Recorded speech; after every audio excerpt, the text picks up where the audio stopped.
Hola, buenas tardes, bienvenidos.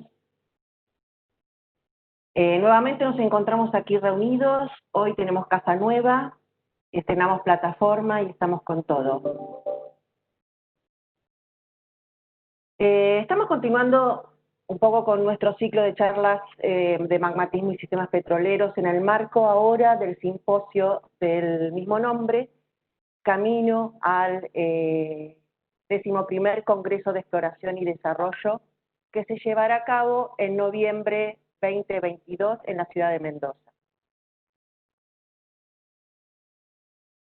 Esta es una actividad que nace en el seno de la Comisión de Exploración y Desarrollo del IAPG y acompaña a otros 2 ciclos de charlas que nos ocupan todos los jueves hasta fin de año.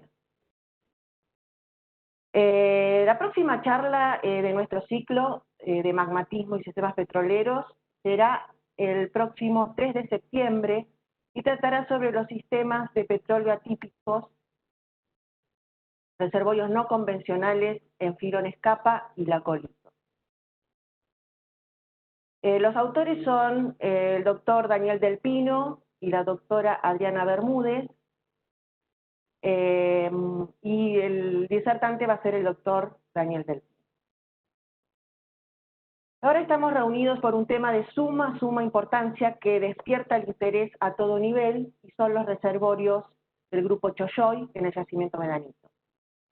El autor nos va a introducir en un cambio de paradigma en cuanto a las condiciones petrofísicas de este reservorio. Y ahora finalmente voy a presentar las credenciales del doctor Marcelo Barrionuevo, que es un estudioso de muchos temas, pero en este particular, ya que nos va a mostrar una síntesis de su tesis doctoral. Marcelo Barrionuevo es licenciado en Ciencias Geológicas, egresado de la Universidad Nacional del Sur, y doctor en Geología de la Universidad Nacional de Salta. Cuenta con más de 28 años de experiencia en la industria del petróleo y gas. Ha trabajado en diferentes yacimientos de la cuenca neuquina para diferentes empresas, y siempre como geólogo de desarrollo, tanto geólogo operativo y geólogo de proyecto. Actualmente en YPF comparte equipos de estudio en áreas con reservorios plutónicos y volcánicos fracturados en los yacimientos de Octógono Fiscal y al norte de la dorsal de la cuenca neuquina, y áreas con rocas volcánicas de la serie tobífera en la cuenca austral de Tierra del Fuego. Antes de comenzar, les quiero informar que durante la presentación tendrán sus micrófonos y cámaras apagados. A la derecha de la pantalla van a ver que hay una ventana que dice preguntas y respuestas. Para dejar allí registradas los que deseen realizar preguntas y respuestas al disertante. Las mismas serán respondidas recién al finalizar la exposición. La presentación tendrá una duración aproximadamente de 50 minutos y seguidamente arrancaremos con las preguntas. Y ahora le paso la palabra al orador Marcelo Barrionuevo. Bueno, buenas tardes. Quería saber si están escuchando. Buenas tardes. Hola, se escucha, Sí, Marcelo. se escucha perfecto. Bueno. Bueno, le agradezco a todos y también a esta comisión del simposio y al IAPG por este placer en presentar Lo que voy a presentar ahora es la defensa de tesis que hace 5 años hice en Salta, en la Universidad de Salta. Y tiene implicadas varias cosas que son propias del vulcanismo y propias del análisis de los reservorios. Bueno, agradezco por eso al IAPG y agradezco también al simposio que con esta charla un poco lo queremos inaugurar la promoción para que todos los artículos que tengan que ver con magmatismo se empiecen a escribir o sean compartidos los que ya están escritos. Bueno, un poco lo que yo también quería mencionar, que cuando yo empecé con esta temática tuve que leer muchas cosas que no conocía, y uno de los libros más importantes que leí fue el libro de Eduardo, de Geología de Cuerpos Ígneos, y me ayudó muchísimo el capítulo 9, porque cuando él me explicaba el colapso de columna o cómo se sostiene la columna cuando hay una erupción del tipo pliniano, todos los fenómenos que ocurren adentro de la cámara magmática, y luego podemos llegar a encontrar los depósitos, como son las trizas o las pomes, o sea, eran cosas que para mí no eran muy conocidas. Y que pasaba en un fenómeno de erupción como las oleadas piroclásticas, que están en esta parte, en el frente de la nube piroclástica. Entonces, mayormente, yo tuve que aprender un montón de cosas. Después, cuando tuve que ver un poco de fotografía, aparte que me ayudó mucho mi director de tesis, Marcelo Arnocio, él tiene una cartilla en los cursos que da en varias facultades, y lo que nos vamos a dedicar más que nada a la parte de las piroclásticas, o sea, exclusivas vamos a ver un poco, pero mayormente lo que yo aprendí con ellos fue la lectura en petrografía de las rocas piroclásticas. Acá se ve perfecto un ejemplo de fracturas perlíticas que, bueno, Eduardo me la explicaba muy bien. Siempre Eduardo daba ejemplos de cocina, me acuerdo. Esta charla la pensé yo mucho en homenaje a todas las cosas que aprendí con él y bueno, con la gente que aprendí. La última mención que yo quería hacer era cuando yo empecé la tesis. Yo en esta roca empecé a trabajar en 2003 y en 2006 le propuse a la empresa si podía hacer una tesis, y justo apareció en la IPG este trabajo de Patricia Roba y Nora Rubinstein. Y fue bastante clarificante, o sea, nosotros a partir de lo que publicaron ellas, como acá se ven todos los procesos, los más importantes que fueron analizados en la tesis es el soldamiento, la alteración deutérica, la liberación de gases, que generan los famosos pile gas, y otro fenómeno que es muy mencionado en las rocas volcánicas, el quenching, que es el fracturamiento de las rocas. Entonces, todas estas cosas fueron supuestas en la tesis para ver hacia qué lado nos inclinábamos, teniendo siempre el paradigma que siempre se menciona, que las rocas volcánicas son fracturadas. Bueno, por otro lado, todo lo que voy a mencionar ahora están en ResearchGate, con lo cual toda la información de la tesis, aparte de ser una tesis pública de la universidad, está liberada en ResearchGate. Bueno, antes de comenzar a explicar un poco, este es un yacimiento de borde de cuenca, después lo voy a mostrar la ubicación. Acá, bueno, está al revés, ¿no? Pero la curva de producción del campo total está en verde y arranca en el año 68. Pero por ser un yacimiento borde de cuenca y tener la columna reducida, en ese lugar, en el borde noreste de la cuenca, se buscó siempre la formación petrolífera, que es equivalente a tordillo. Entonces, muchas veces, como está en algunas situaciones con muy poco espesor por debajo de tordillo, se hacía cámara en rocas volcánicas. Entonces, entre los años 70, 78 y 80, en esos lugares donde se hacía cámara, en la mayoría de las rocas volcánicas del mundo, o metamor, pasa esta situación. Uno hace cámara, se observan show de gas o impregnaciones y luego uno hace una terminación y casualmente se lo descubre y luego se lo empieza a prospectar en forma más clara. El campo produce de otras unidades que después voy a mostrar, entonces en este momento hubo una época explosiva de la producción, acá está la producción total, en gris está el porcentaje, se lee a la derecha, y en rojo está la producción de petróleo de la unidad volcánica, que luego vamos a ver que tiene como varias situaciones, y a partir del año 2006 hubo bueno, los viejos se van a recordar que en el año 99 hubo un precio de barril muy bajo y se dejó de perforar el yacimiento medanito que se venía perforando desde la década de 70, hubo un impasse de un año y cuando retomamos perforación pusimos a la unidad volcánica como objetivo secundario, pero al poder estudiarlo con especialistas nos dio la oportunidad de poder ir entendiendo cómo perforarlo, cómo estimularlo y qué cosas dejar de hacer, porque se habían hecho muchas pruebas. Entonces luego incrementó la producción a un cierto momento. Nosotros tuvimos, cuando nos habilitaron a tomar contacto con especialistas y poder obtener información, hicimos un pico de producción, en ese momento casual también. Pero luego cuando empezamos a hacer una campaña de 40 pozos por año y teníamos ya como objetivo principal la unidad volcánica, nos permitió hacer un desarrollo muy intenso en la zona central del yacimiento medanito, y luego cuando empezó esa zona que era producción primaria, nos fuimos hacia zonas que estaban más al este y más al sur.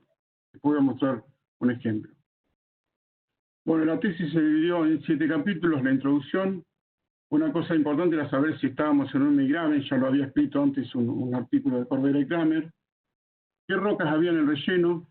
¿Qué respuesta de esas rocas había en los perfiles? ¿Qué petrofísica tenían esas rocas? Y bueno, después viene la discusión y las conclusiones, porque luego todo el desarrollo de la tesis va a ir como cuestionando ciertos paradigmas. Entonces la tesis por sí misma y nosotros una cosa que teníamos como base, que teníamos cortes delgados de cutting y se observaba porosidad en las rocas. se llama porosidad en el cutis, con resina azul. Entonces, queríamos saber si el tipo de vulcanismo, la geoquímica, el ámbito geotectónico de ese vulcanismo, nos hacía pensar qué tipo de roca era, qué unidad correspondía, qué fases existían, y si todo esto estaba relacionado con una porosidad que se observaba en la roca volcánica claramente en los cortes delgados de cutis en ese momento. Bueno, los objetivos específicos fue entender petrológicamente qué rocas eran, hacerle geoquímica, isotopía, que bueno, no está metido en la tesis, pero lo hicimos después con gente de Brasil, y luego definir fases y poder hacer una relación vertical y lateral, determinar qué tipo de porosidad estábamos hablando. Ya estaban los trabajos de Roeber y Rubinstein, pero nosotros queríamos saber qué tipo de porosidad teníamos, establecer la relación entre las fases, la porosidad, los perfiles, si veían esa porosidad o si veían esas fases, y qué productividad podíamos asignarle a cada una de las fases. Se había escrito antes de la tesis, pero ya lo teníamos como dato, la edad de las rocas, y confirmamos una edad diferente a la publicada anteriormente. Y después, bueno, la geometría, si yo tenía un tipo de fase, si yo podía seguirla en un relleno, y cómo era ese relleno, y cómo podía seguirla de pozo a pozo. Esa es la historia un poco que queremos explicar. El yacimiento se encuentra en el borde sureste de la cuenca neuquina, en lo que se llama plataforma de Catriel. El nombre de plataforma de Catriel es por la localidad de Catriel, un poquito más al norte del yacimiento, y porque están las unidades carbonáticas de Quintuco, que cuando se ponen arenosas se menciona como loma montosa, pero en la zona de yacimiento son carbonáticas y hay hasta unidades anhidríticas. Y ese es el nombre de plataforma de Catriel. Lo que quiero mencionar es que el río Colorado divide en dos al yacimiento, al antiguo yacimiento. Este yacimiento ya quedó una parte como Medanito Río Negro y una parte Medanito La Pampa, con operadoras distintas en este momento. Y lo importante que nosotros nos va a servir después para el análisis, que veíamos que se observaban terrazas fluviales que indicaban que el río había cortado. Esta es una imagen vieja, en la imagen nueva no se ve, porque la imagen nueva tiene el dique de Casa de Piedra, que llega hasta el sur del yacimiento, y se ve acá perfecto la migración a las terrazas, porque esto después nos sirvió en un trabajo que hicimos con Roselo para ver un fenómeno que se observaba en este yacimiento. Al norte de este yacimiento, siguiendo Ruta 51, hay un cerro que se llama Cerro Colón, donde Eduardo hizo una publicación muy importante con otros autores. Y hacia el este, hacia 200 kilómetros, están las serranías de Ibó y Calel, donde también afloran unidades volcánicas, que luego voy a mostrar un poco la edad. Bueno, el modelo de carga de la zona noreste de la cuenca neuquina, está tomado de Cruz y otros, y claramente el Tordillo es la unidad carrier de toda la región, que en la zona entre lomas, en la famosa falla entre lomas, genera un entrampamiento en los yacimientos que están alineados con esa falla, y luego cuando se llenan esas trampas, sigue esa migración a través de la unidad Tordillo, que va cambiando de sierras blancas. En la zona del yacimiento se ve acá un onlap en las rocas volcánicas, y esa unidad en ese lugar lo denominamos petrolífera y ya cambia a otro tipo de roca, conglomerado. Te voy a explicar claramente. Bueno, la columna tipo, acá lo que se ve claramente es que la columna se reduce a la mitad de la cuenca neuquina. Nosotros tenemos desde Tordillo para arriba, y ya no existe el Cuyano. O sea, la planicie morada es una unidad que se definió con chance de ser correlacionable con el Cuyano, pero de muy poco espesor. Luego, petrolífera es la unidad, que son conglomerados aluvionales, y después la unidad Catriel, que es un eólico que está muy alterado, por eso es sello regional. Después tenemos el Quintuco, dividido en tres partes, y después la formación Centenario, que tiene mucho espesor, pero no es productiva en la región. Esto es un mapa estructural. Las costas son bastante bajas, o sea, uno en 1.200, 1.500 metros llega a la profundidad de las rocas volcánicas.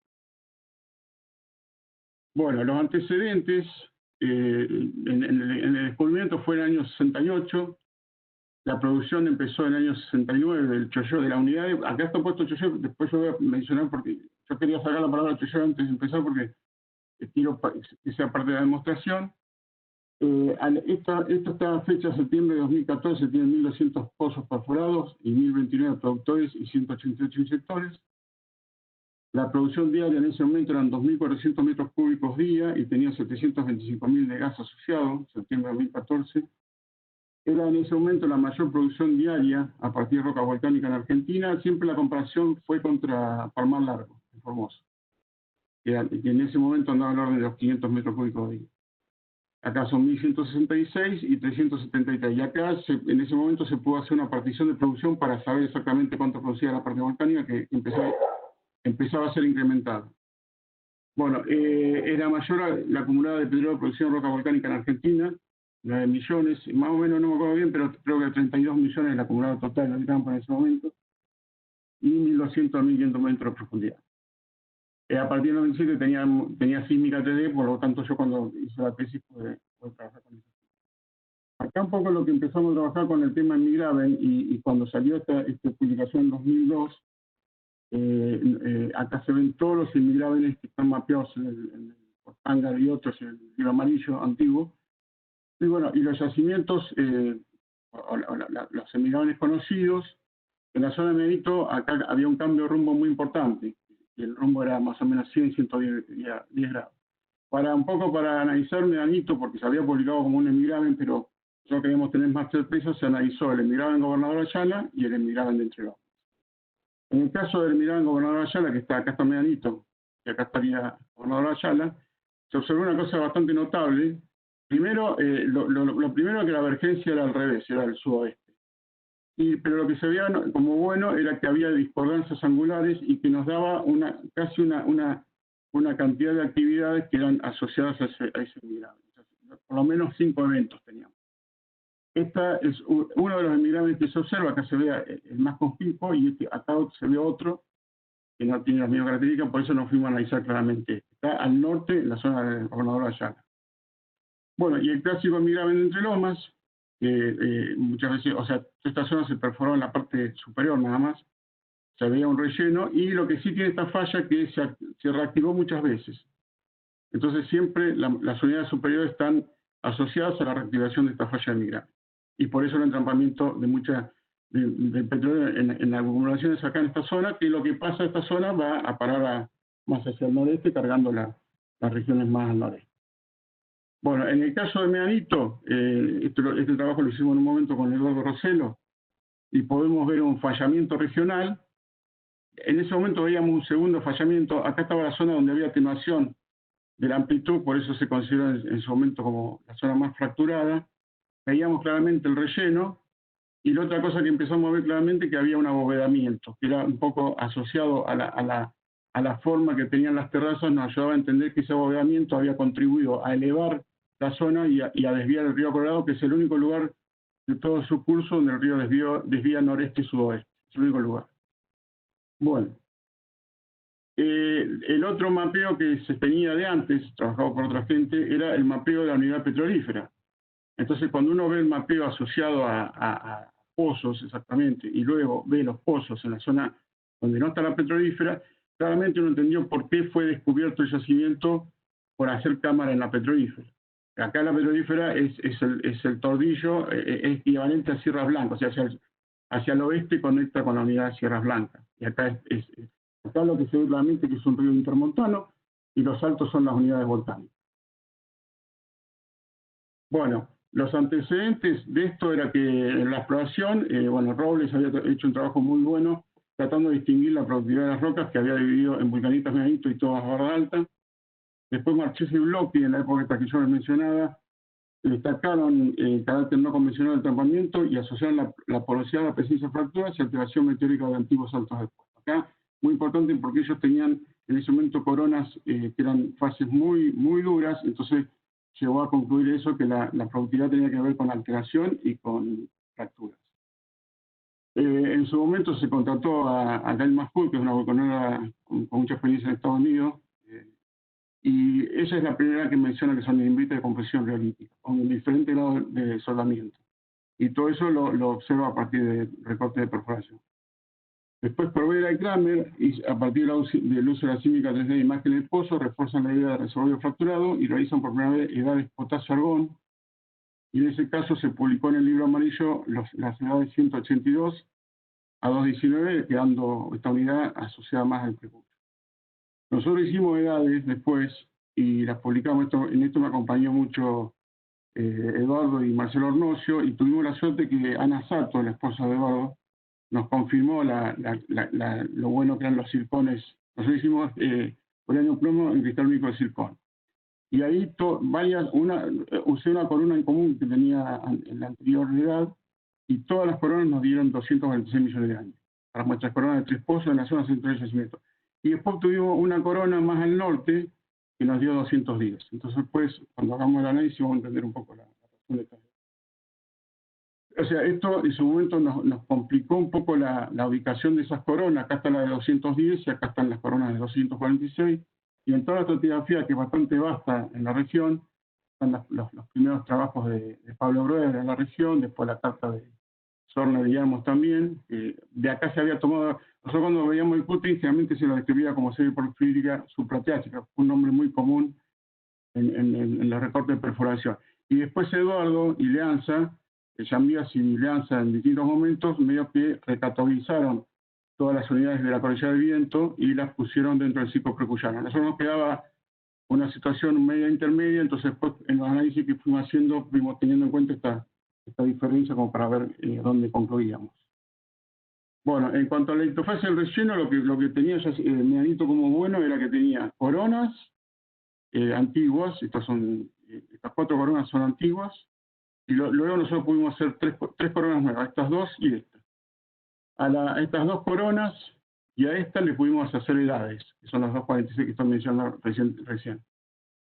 Y bueno, y después había una gran cantidad de pozos con cutting, que pudimos hacer corte delgado, hicimos casi 350 cortes delgados en 50 pozos, y en 2 pozos elegimos hacer, en uno que está acá, 1657, y uno que está acá, hicimos lo que más nos gustaba, nos parecía más conveniente, que es plaguear todo el intervalo, antes de hacer corona, plaguear todo el intervalo.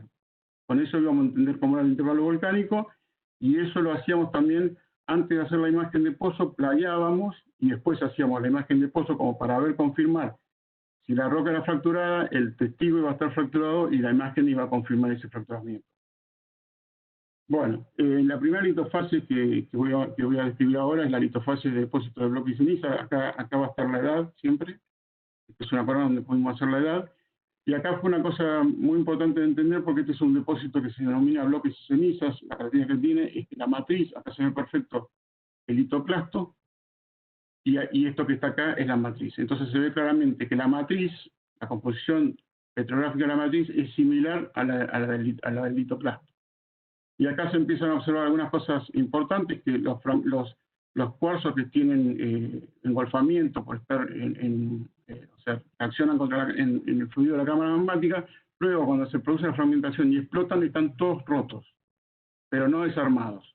Cuando están desarmados ya se los denomina cristaloclastos. Y empezaba a observarse claramente que los feldspatos potásicos tenían una porosidad que se detectaba con resina azul. Esto lo trabajamos con unos vulcanólogos que por ahí no estaban acostumbrados a ver con resina azul y empezamos a tratar de encontrar varias cosas. La matriz de esto, fíjense que esto está 1000 micras y esto es 0,5 acá. Ya cuando nos íbamos a la matriz observábamos el mismo fenómeno, veíamos microporos y veíamos criptoporos. Entonces esto ya nos hacía sospechar que la roca era porosa. Y otra cosa que veíamos que no le veíamos un fracturamiento intenso a la roca, y nos hiciera sospechar que la productividad era por fracturamiento. Estas eran las primeras observaciones que hacíamos con la fase. En este caso es una oleada piroclástica que claramente se distingue porque tiene una estratificación bastante marcada y las partículas de las cristaloclastos son de tamaño muy fino y se ven algunas pomes que indican su carácter volcánico. Bueno, acá esta unidad nos llevó una sorpresa porque veíamos la FIAME perfectamente. La FIAME es la pomes que sale de la cámara magmática y es una pomes colapsada. O sea, anteriormente fue una pomes, pero después luego sufre colapso y cuando veíamos la sillosidad de esa pomes, empezamos a sospechar de la estilolitización que tenía esta roca. O sea, acá había un problema no de depósito, sino que había sido luego con algunos esfuerzos generada como una roca que perdió porosidad por el peso de la columna. Esto acuérdense que está a 1186 metros, con lo cual tiene un peso de una columna que tiene calizas, arenas, anilitos, etc. Bueno. En algunas testigos laterales que pudimos hacer, empezamos a ver la presencia de las fiames. O sea, acuérdense que una pomes colapsal, los cristaloclastos, y empezábamos a ver en algunos casos trizas vítreas que ya nos confirmaban el nombre como indimbrita, porque la triza indica que hay una fragmentación del magma, y veíamos que en esas trizas, en muchos lugares, había porosidad también. Entonces empezamos a sospechar que había una fase mineral que era la que tenía una cierta porosidad. Y también veíamos que había una presencia de porosidad bastante bien clara. Bueno, luego pasamos a ver unidades, y cuando las veíamos con Eduardo, bueno, acá empezamos a entender algunas cosas que habíamos visto en Igualcalé, que es el tema remorfismo, porque acá empezamos a ver fiames estiradas, la fiame en el detalle del recorte estaría acá, y acá se veía que había un estiramiento. Bueno, estas rocas claramente eran, en su momento inmediato lo definían como mesadas, o sea, las rocas muy duras, y claramente se veía un fracturamiento, a veces era fracturamiento por descompresión nada más, no era fracturamiento interno, y claramente no eran reservorio. Y resulta que estas rocas eran las primeras que se encontraban en la parte superior de la perforación de la unidad volcánica. Entonces nos empezó a decir, claro, como veían estas cosas, realmente por eso se sospechó que estas rocas solamente podían producir por fracturamiento. Fue lo que nos dio ese indicio. Bueno, también encontramos con menor proporción las lavas ácidas. Y en ese caso los cuarzos y los feldspatos potásicos no tenían la fracturación que tenían, porque estas son efusivas, entonces no se producen por la fragmentación del magma. Ya el magma puede ascender por fallas y no tiene que haber una explosión. Bueno, y empezamos a encontrar en muchos recortes del centro del yacimiento muchos indicios de soldadura. Estos son esferoiditas axiolíticas, estos son textura micropoiquilítica, esto va indicando que la roca se ha soldado muy fuertemente. Todos estos fenómenos también tienen que ver con que en algunos casos estas rocas tienen que ser depósitos piroclásticos, pero puede ser con indimbritas calientes o frías. O sea, si son calientes son de más de 700 grados de temperatura, con lo cual eso le da una fluidabilidad y una viscosidad muy alta. Y también se encuentra muchas veces la característica de las fracturas perlíticas, que está indicando que la nube piroclástica está, o el evento está tocando superficies con agua y eso le da este fracturamiento. Bueno, cuando nos fuimos a la corona que estaba más al norte, acá se ve chiquito el yacimiento, pero está más al norte, nos encontramos con una lava autobrechada y una lava andesítica, una lava basáltica esta. Y la edad ya cambiaba, 210 millones de años. Entonces, en toda esa zona la fuimos a prospectar porque queríamos saber si las unidades volcánicas podían ser productivas. Ninguna de la región fue productiva. Y por último, cuando empezamos a analizar pozos viejos con el recorte de Cutty, empezamos a encontrar ya rocas muy distintas a las que habíamos visto en el centro del yacimiento, y empezaba a aparecer la presencia de olivino y augita y plagioclasas. Ya se habían acabado los cuarzos y los feldespatos potásicos. Entonces, en este caso no lo pudimos confirmar por edad, porque estábamos sospechando que habíamos tocado el pre-riff quizás, pero no lo pudimos hacer con edades, digamos, confirmar con edades. Bueno, acá brevemente lo que quiero explicar es la situación que por haber tenido geoquímica, o sea, se hicieron edades y también se hizo geoquímica, y se empezaron a utilizar, bueno, esto con la ayuda de Marcelo Nocio, obviamente, de algunos cursos que había hecho para entender, empezamos a ver que se podía confirmar con las rocas que teníamos lo que veíamos en petrografía, lo que veíamos en lo que se veía en geoquímica confirmado por la petrografía. O sea, todos nos dieron en el grado de realitas, y también empezamos a ver que tenían alto contenido de álcali. Y esto es importante porque la mayoría de las rocas son peraluminosas. Esta es la otra unidad que nos dio andesita, es la otra roca que estaba más al norte. Pero en el caso de esta, con esto empezamos a entender el gran contenido de potasio que tenían estas rocas. Que después en los perfiles nos hacía cambiar de escala el gamma ray porque teníamos valores mayores a 200. Y después, en ciertos gráficos que nosotros, que se utilizan en geoquímica para ver la asignatura, o sería el ADN de las rocas, se veían anomalías en bario, en estroncio, en europio, en titanio, entre otros. Había unas anomalías en niobio, bueno, pero eso no lo voy a explicar mucho, pero veíamos claramente que las rocas tenían una firma, que después vamos a comparar con las de Pecuyo y vamos a ver qué nos da, y la mayoría en los gráficos que se usan para ver ámbitos geotectónicos no nos daban el vulcanismo de arco. nos daban ya en la zona, como Eduardo lo había mencionado muchas veces, en San Rafael y en el oeste de La Pampa, que había una transición a intraplaca. Y esto es lo que se observaba. Las rocas tenían una cierta transición a intraplaca. Bueno, esto fue todo lo que vimos antes, fue muy valioso para entender que en realidad estas rocas, en su momento, en el año 78-80, realmente se perforaban en la zona de Meadito lo que se llamaba un cholloy con SP.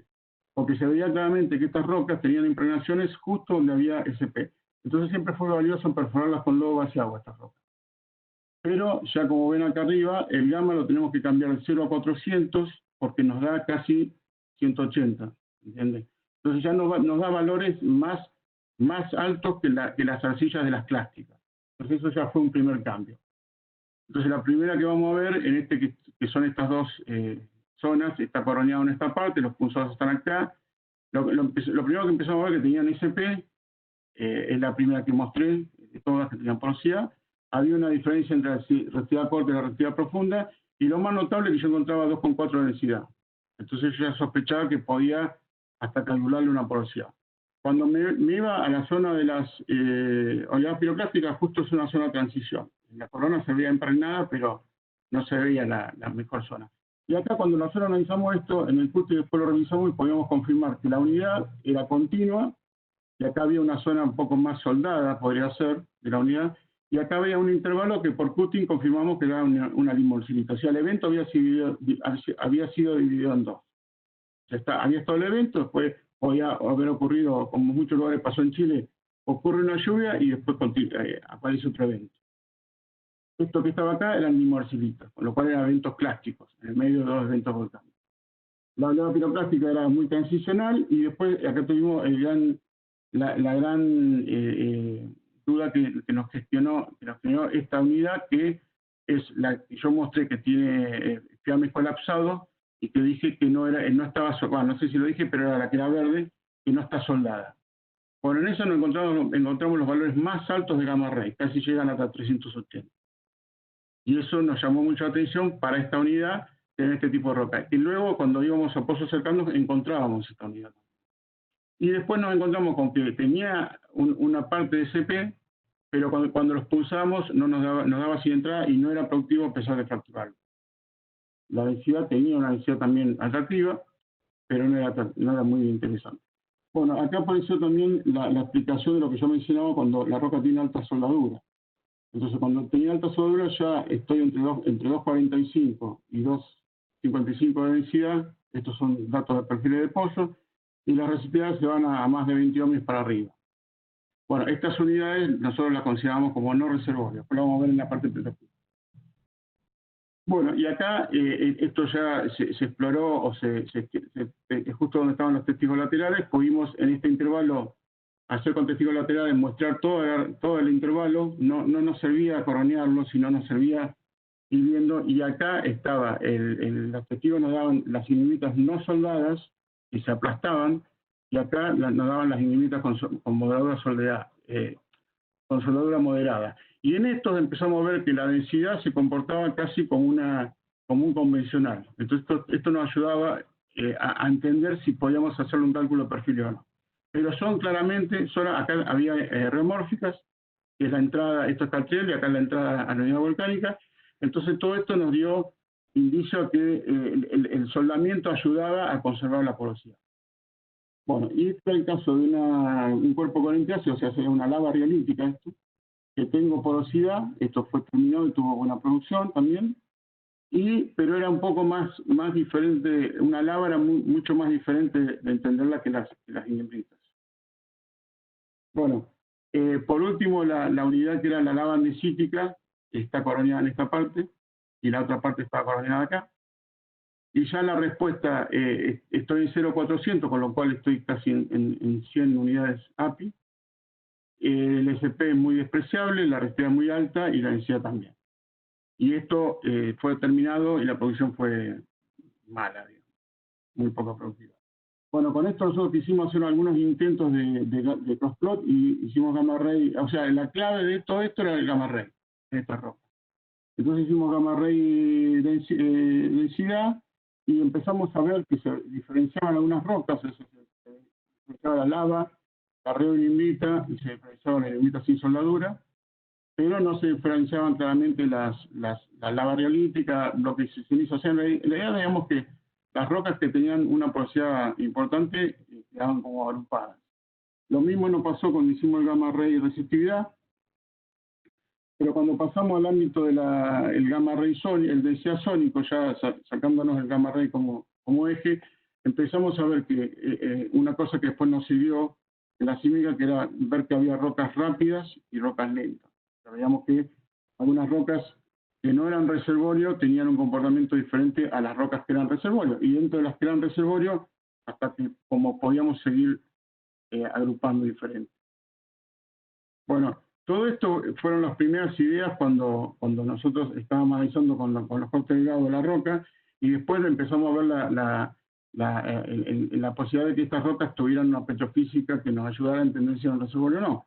Y acá apareció la primera por sorpresa, que en la litofase de depósito de bloques cenizos tuvimos un alineamiento muy bueno en la petrofísica, pero empezamos a encontrar la primera cosa rara, que con 20% porosidad, que es una porosidad muy buena para almacenamiento, encontramos 1 milidarcía de permeabilidad. Bueno, entonces acá empezamos a sospechar que había algo en el sistema poral, y esto no era un sistema poral clásico, en el cual en la arena para 20% de porosidad yo puedo tener entre 15 y 20 o 25 milidarcía. Acá tenía 1 milidarcía. En el caso de la oleada piroclástica tenía un ajuste un poco menor, pero había una especie de ajuste también para 20% de porosidad, menos, o estaba en el orden del 1 milidarcía. No había ajuste en la ignimbrita sin soldadura, tampoco con soldadura intensa. En el caso, bueno, la lava tenía un agrupamiento con puntos que podía ser considerado como una buena ley café, pero de nuevo, para 20% tenía 1 milidarcía, y para las otras no tenía cantidad de puntos como para justificar una ley café.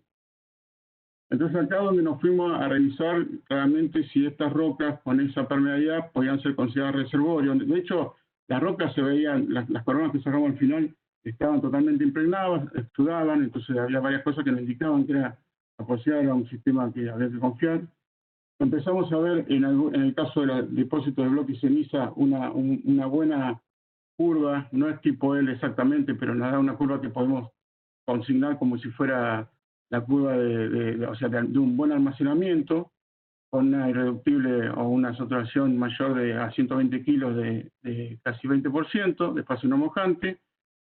Y acá empezamos a sospechar, esta es otra medida en otra profundidad, pero empezamos a sospechar que los fenocristales, algunos cristaloclastos y los microlitos, o sea, las partículas nuevas generadas durante que son depósitos todavía, toda esa secuencia de cambio de estado de los minerales sigue siendo parte del proceso ignimbrico, o sea, es primario todo eso, nos daban diferentes gargantas porales. Acá tengo una garganta poral de casi 100 micrones, y acá tengo una garganta poral menor a 10 micrones, a 1 micrón, perdón, menor a 1 micrón. Pero también tenía una población en otros testigos donde me daba menor a 10 micrones. Bueno, cuando pasaba la oleada piroclástica en ignimbrita ya aumentaba la saturación de fase no mojante, con lo cual pasaban casi hasta el límite de roca reservorio, ya indicaría que no son reservorios, porque las gargantas polares nos daban casi en el 0,1 micrón de garganta polar. ¿Sí? Se ve claramente que la falta de porosidad, claramente en los cortes delgados también. Bueno, y en el caso de las ignimbritas reomórficas y los cuerpos coherentes también, en algunas situaciones nos daba como que las ignimbritas reomórficas no eran reservorio o tenían saturaciones de fase mojante normal, y también las gargantas polares nos daban muy bajas. Por más que no hubiera porosidad, no se observaba conectividad. Las coronas 1032 y 1403. Bueno, acá es donde ya más o menos estábamos encaminados en que había un sistema poral que podía llenar la roca de hidrocarburos, y luego tenía baja permeabilidad, pero podía llegar a ser un buen almacén, que nos fue convenciendo de cómo perforarlo y cómo estimularlo. Empezamos a ver qué tipo de proceso volcánico había sido el generador de hidrocarburos, el generador de porosidad, perdón, y empezamos a ver en una muestra donde se veía toda la matriz. Esta es la litofase de depósito de bloque y ceniza, acá está toda la matriz y están los fenocristales, y empezamos a ver el tema de la alteración de los feldespatos que generaban un residuo que es la cablinita. Bueno, entonces cuando vimos este residuo empezamos a sospechar uno de los procesos volcánicos que generan la alteración de los feldespatos, y lo que nosotros decíamos, bueno, o los tenemos limpios, porque este fenómeno no era que lo encontraba en la parte superficial de la roca, lo encontraba en todos los feldespatos potásicos, en todo el intervalo, en todas las situaciones. Y cuando íbamos a estudiar la matriz, veíamos la alteración había generado microporos, se habían ido los feldespatos, y en la matriz también encontrábamos una situación de porosidad en los criptoporos. Esto nos ayudó bastante la microscopía electrónica para entenderlo. En cambio, en la situación de la dinamita ampliomórfica, puede ser la situación muchas veces de la parte alta de una secuencia dinamítica donde hay depositación de minerales, nos hizo sospechar, acá se veía un crecimiento muy importante de aparición de cuarzo nuevo con zonas concoidales. Entonces había como una importante aparición de sílice en dinamitas que también por su definición, como eran remórficas, podían ser las denominadas dinamitas calientes, o sea, las que se forman por encima de los 700 grados de temperatura. Bueno, en esto de entender un poco las rocas, después cuando nos fuimos a entender la geometría del relleno, una cosa que era muy clara era cuando nosotros mirábamos o poníamos en profundidad todos los cortes delgados, veíamos claramente que los lugares donde se veía reservorio, a partir de perfiles más que nada, cuando yo veía reservorio, que era el famoso Choyoy con SP, encontraba justo nicoles paralelos. Había que verlo con nicoles paralelos. Y justo en los lugares donde no era reservorio, se usaba mucho ver nicoles cruzados porque aparecían las texturas de soldadura. Y si yo tenía textura de soldadura, empezaba a tener chances de que no sea reservorio. Y solamente eran reservorios aquellas volcaniclásticas o piroclásticas que se veían claramente con nicoles paralelos. Eso era como una cosa para nosotros que no estamos tan habituados a los cortes delgados. Bueno, acá lo que quería mostrar es la ubicación de la corona. Esto, obviamente, como todo picado, es una interpretación. Acá se ve la interpretación del Emigraven. Como en la zona norte hay una especie de prerriff, se interpreta un prerriff, y acá se interpreta un relleno. Y en este caso quiero mostrar el lugar donde la corona tenía 210 millones de años en esa parte, y después la corona 1032, 1413 y 1499, que son parte del relleno, las tres coronas tuvieron en la parte superior 246 millones de años. Y ya eso las ubicaba en un tráfico medio bajo. Bueno, cuando fuimos a recurrir a la parte geoquímica, esto un poco también, obviamente el valor es más de Marcelo Arnoso que era entendido, empezamos a compararnos contra datos que había de Delía, en los semigravenes del sur, al sur de la dorsal. Bueno, acá en muchos mapas, yo quiero hacer una corrección porque realmente en muchos mapas está corrido el mapa original y este emigraven tiene que coincidir con esto, porque está como corrido los emigravenes hacia el norte. Muchos libros lo había así corrido. Y después Eduardo y Leanza hicieron geoquímica en esta parte, y contra esos emigravenes denominados acá precuyanos vamos un poco a comparar, que en punteado están los datos de la geoquímica de las rocas de meanito, y en color amarillo y naranja o rojo estarían los datos de Cordillera del Viento. En amarillo sería de por centro del sur, el amarillo, estos que están acá, y en rojo estaría Cordillera del Viento. Entonces cuando empezamos a compararnos veíamos un desfasaje de lo que está descrito en la zona de meanito con respecto a lo que está descrito en los epocentros denominados precuyanos. Y una cosa también muy destacable, que esto lo mencionaba Eduardo en los trabajos que había hecho en el oeste de la Pampa, había una anomalía de europio, muy característica del vulcanismo del oeste de la Pampa, pero aluminoso, o sea, tiene mucho contenido de potasio, y no se ven las mismas rocas en los emigravenes que hay en el ciclo precuyano.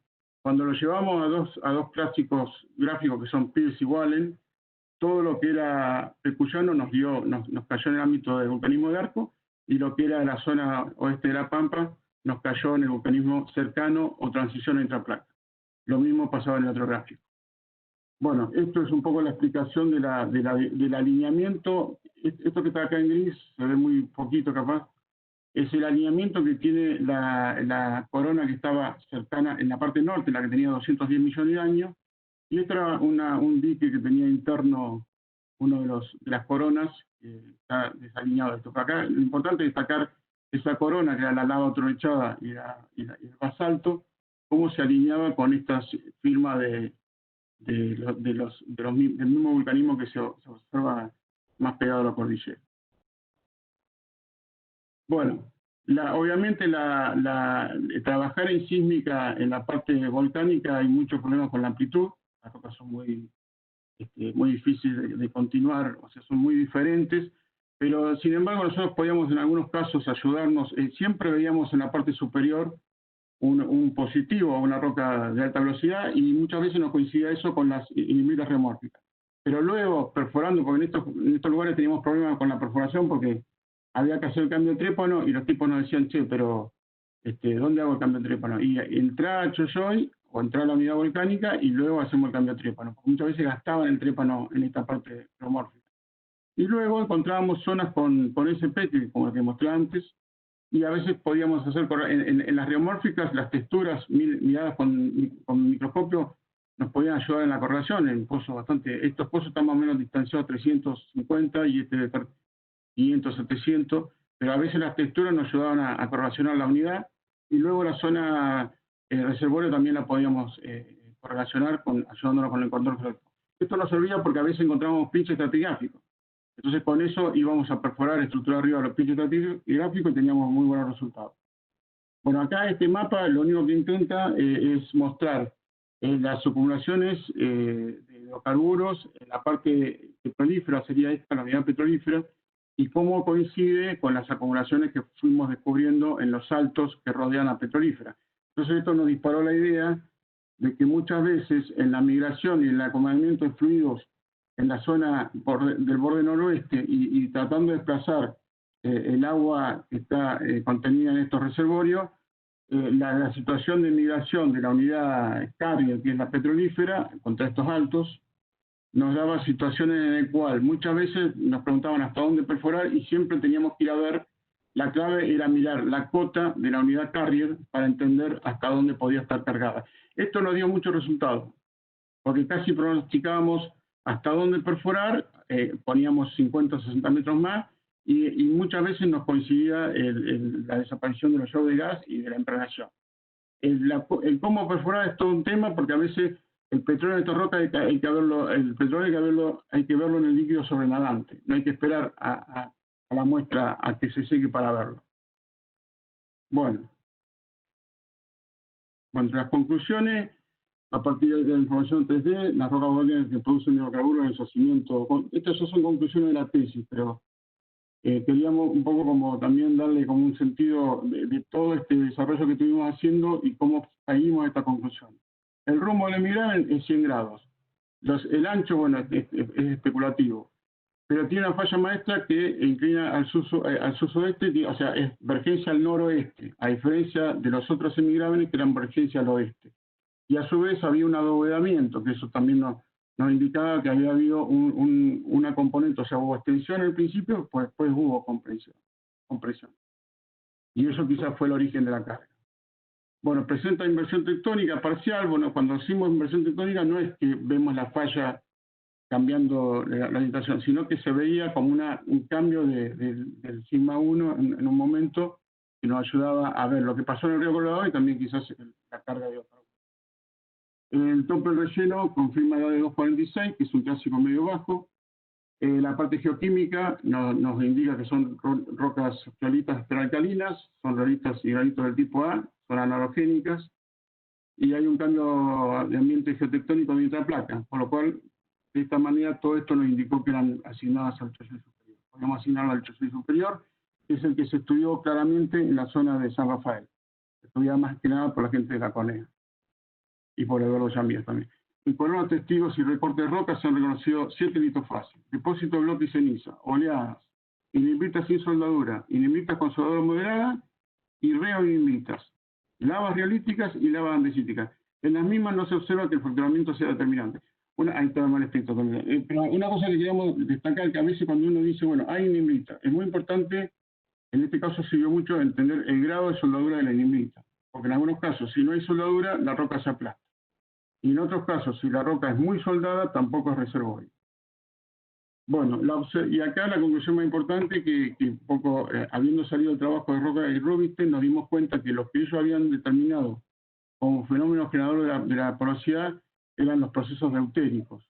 Y esto del deuterismo a nosotros nos dio la misma pauta, porque ellos habían estudiado inhibitos de la serie tobífera en la parte austral y también las rocas de Barranca de los Loros.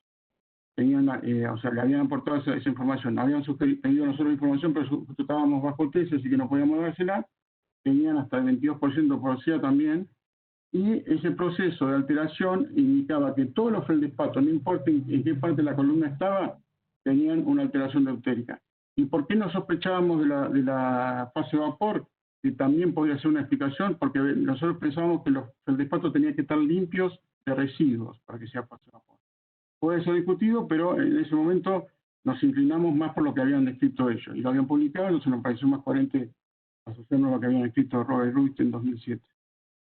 Bueno, antes que terminar, yo lo que quería que esta tesis no terminara como que las rocas volcánicas no son fracturadas, sino lo que quería decir que muchas veces las rocas volcánicas, para determinar que sean fracturadas, uno tiene que basarse en el dato de roca y muchas veces es muy importante el testigo rotado. Acá se ve perfecto, bueno, vamos a ver si este no, es otro. Y muchas veces en los testigos rotados vos confirmás que está fracturado el testigo y luego lo vas a ver en la imagen. Por eso nosotros hacemos el testigo y después corríamos la imagen. Bueno, y esta es una región que después nos fuimos a perforar, que se llama Jabal del Macho, al sur del yacimiento Medanito, donde se observaban algunos corredores de fracturamiento, y acá tiene un ejemplo de una corona totalmente fracturada, se ve la impregnación perfecta, y en este caso se ve claramente que el reservorio está fracturado, además confirmado con el ensayo de presión que muestra un comportamiento de fracturamiento, y el omega está indicando que el 20% del hidrocarburo que pueda tener la roca está almacenado en la fractura, y el resto va a estar almacenado en la matriz. Que son un poco, en estas cosas nosotros fuimos aprendiendo mucho de Aguilera también, y de Nelson, los dos libros básicos para el reservorio fracturado, pero en el caso de las que mostré antes, el fracturamiento se veía leve y había muy claramente, había mucha porosidad, que también nos dio muy buenos resultados fracturando las rocas. Bueno, estos son agradecimientos a Arnosia, que fue el director, a la Universidad de Salta, que me permitió hacer la tesis, a Eduardo y a Ana, que fueron las personas que me ayudaron mucho en entender, y después con las edades. LSB, que en ese momento estaban Nelly Rodríguez y Leo Torta trabajando y nos ayudaron muchísimo con esto y discutíamos un montón, me acuerdo. Bueno, y a Marilú, Claudio Aguirre y Ernesto, que son las personas que siempre estaban dispuestas y el resto de la petrofísica. La gente de Hueló, que fue la compañía que nos acompañó mucho con el Putin. Y bueno, Javier, que era un tipo que cualquier cosa que pedía siempre fuera de contrato, no importaba, lo hacíamos. Al codirector de la tesis, que fue José Veramonte, de la Universidad de Salta también. A Silvia Escapas y Gustavo Organi, que mejoraron mucho los conceptos que estaban, porque eran temas diversos y no estaban tan vinculados muchas veces dentro de la parte temporal. Bueno, la gente de Medanito, que tiene un montón de historia, mucha gente que pasó por ahí. Bueno, a la IPF, por haberme permitido hacer esta charla. Y Petrolera Energía, que fue la que me permitió desarrollar la tesis, y bueno, mi familia, mis amigos. Muchas gracias.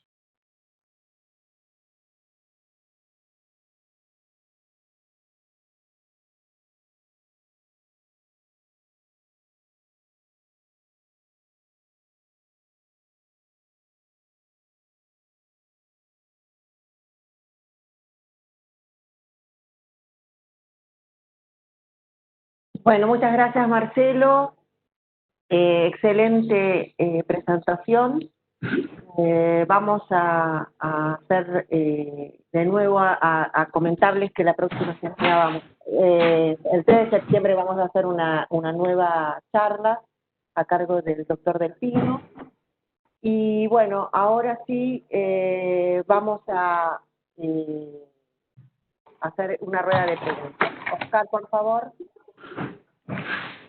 Bueno, buenas tardes a todos. Marcelo, muchísimas gracias. Muy buena la charla. Y bueno, invitamos a todos a que vayan utilizando el panel de preguntas. Ya hay algunas preguntas que ya han hecho la gente. Si alguien quiere hacer algún comentario o alguna pregunta en forma verbal, también por favor anótese y le vamos dando la entrada según la aparición. La idea es que esto enriquezca más la charla de Marcelo y que entremos en discusiones entre nosotros. Acá tengo la primera pregunta, es de Marcelo Tibau, pregunta si en la columna estratigráfica de esta área no está Vaca Muerta. Bueno, Vaca Muerta, acordate que es por lo definido por Burizano, es como una transición en las fajas costeras de Vaca Muerta, lo que se menciona como quintuco Loma Montosa. O sea, nosotros estamos en la plataforma, entonces no tenemos nada de Vaca Muerta, sino tenemos las fases carbonáticas de borde del mar Vaca Muerta. Entonces, lo que sí que se diferencia claramente de Medanito del resto es que esas fases costeras son carbonáticas.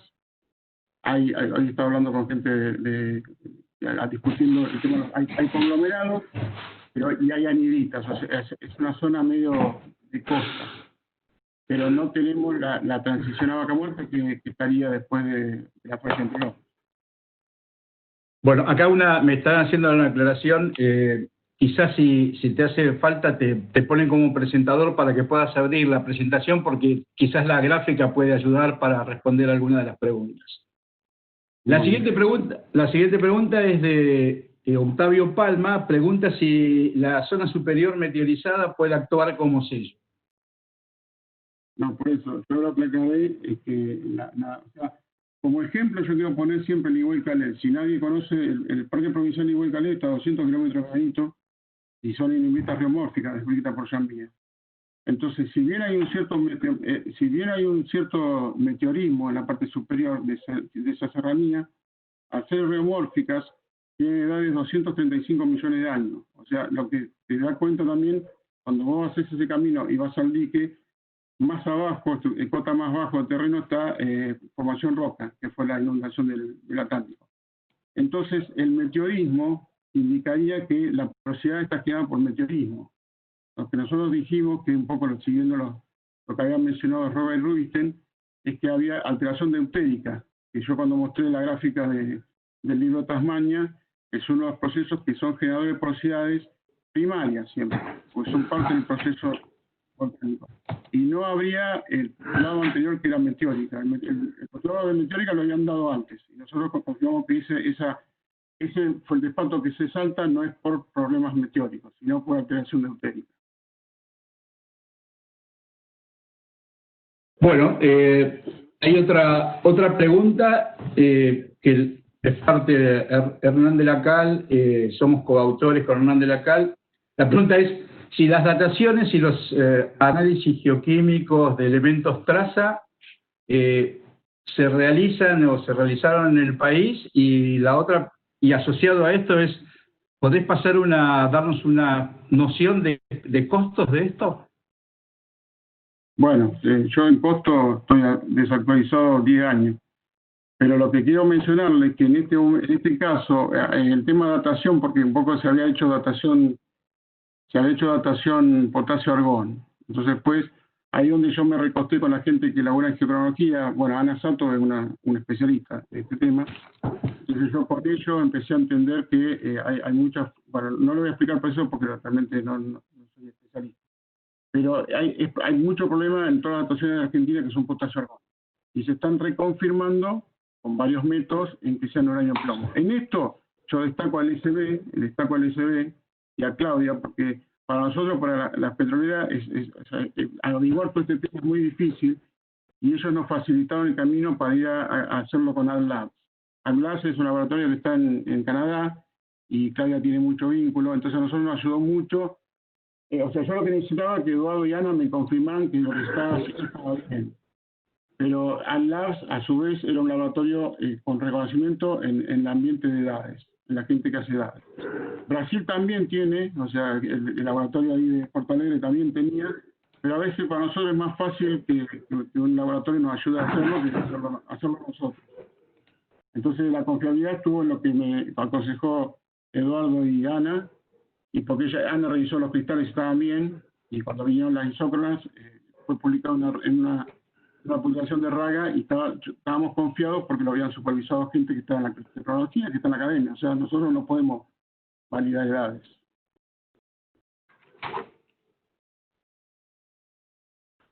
Bueno, creo que, y la parte de geoquímica también. Perdón, sí, son lo que sí son costos. Yo no quiero decir los números porque en ese momento no me puedo hacer. Se lo pueden preguntar a la gente de SB, pero son muy baratos. Entonces, la parte geoquímica yo después la usé en el Congreso Tucumán, agarré yo la geoquímica como petrolero, no como vulcano, porque no. Y me puse a revisar muchas veces la respuesta de perfiles, porque cuando hay contenido de hierro, porque las rocas están oxidadas, eso afecta mucho los perfiles. Entonces había pequeños detalles que yo veía, que me daba la geoquímica, todos los elementos que me daba la geoquímica, no la parte de traza, sino la parte de óxido, que me ayudaba inclusive a interpretar los perfiles. Entonces es una herramienta de costo bajo, geoquímica, y después se puede, en el caso de rocas volcánicas o cualquier otro tipo de roca, nos puede servir para saber en qué ámbito geotectónico, porque el hecho de descubrir el vulcanismo de La Pampa era un vulcanismo prealcalino, también por esas razones tiene este fenómeno de alteración deutérica que se observa acá y se observa también en la serie tomífera. O sea, yo trabajo con algunas cosas de la serie tomífera y también veo el mismo fenómeno. Y esto lo publicó Robert Rubinstein. Y la gente de Geopark creo que está trabajando con Patricia y me ha confirmado que también ven el mismo fenómeno.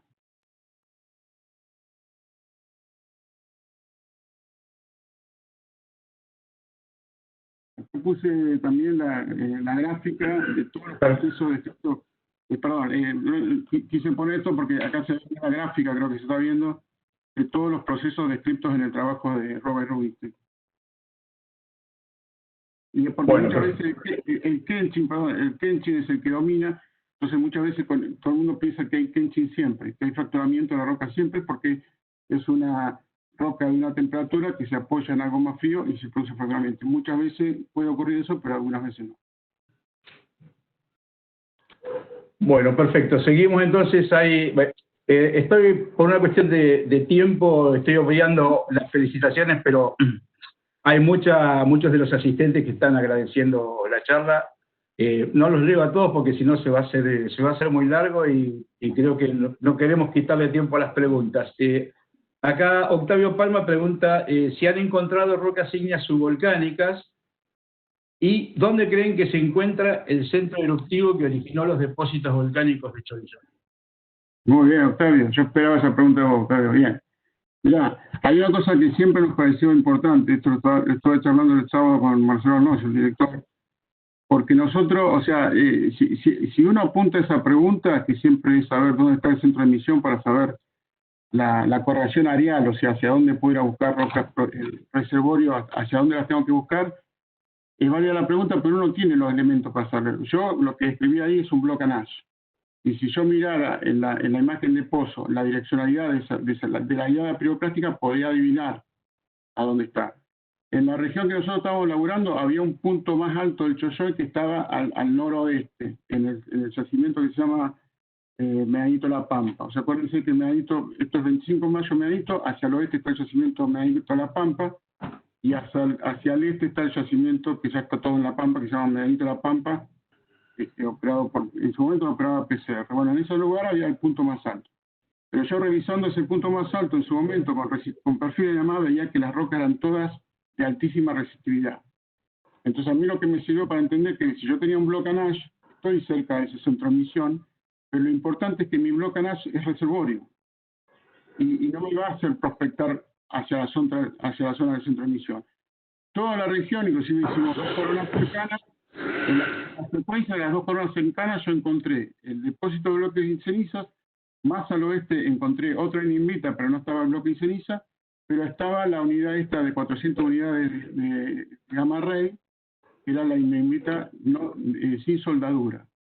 Entonces tenía correlación en casi 700 metros entre la que no tenía soldadura, pero el bloque Nash terminaba en donde estaba la corona y más al oeste no estaba el bloque Nash.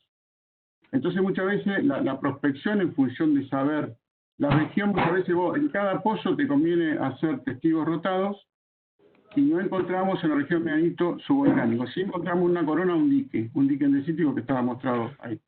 Pero cuando nos fuimos al sur, y yo lo mostré en la última lámina, pasa que no mostré el modelo, pero en la última lámina yo estoy mostrando en un lugar donde el modelo después se hizo en función de eso. Acá está.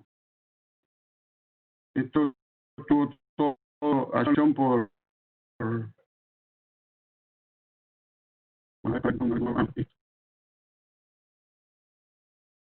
Bueno,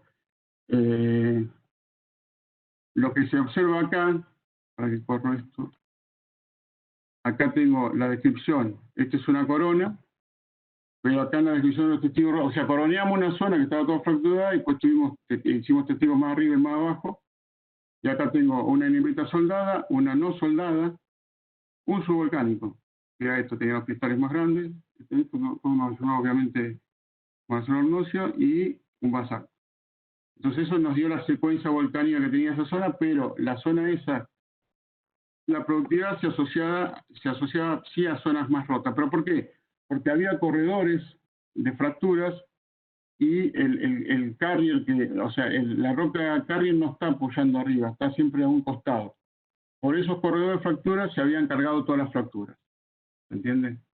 Entonces, en ese caso. En el otro caso, nosotros teníamos una unidad fluvial aluvional muy grande, muy productiva, y se había cargado de otra manera en otro tiempo. Porque en algunos lugares encontrábamos carga a una distancia muy importante del carrier. ¿Entendés? Entonces voy a decir, bueno, a ver, ¿hasta dónde perforo? Hasta dónde está el contacto del carrier. Y ahí fue una cosa de, pudimos hacer perforación continua, porque una vez descubierto una zona, perforábamos cada 500 metros y con buenos resultados. Pero por eso, el único lugar donde encontramos subvolcánico fue en la parte sur.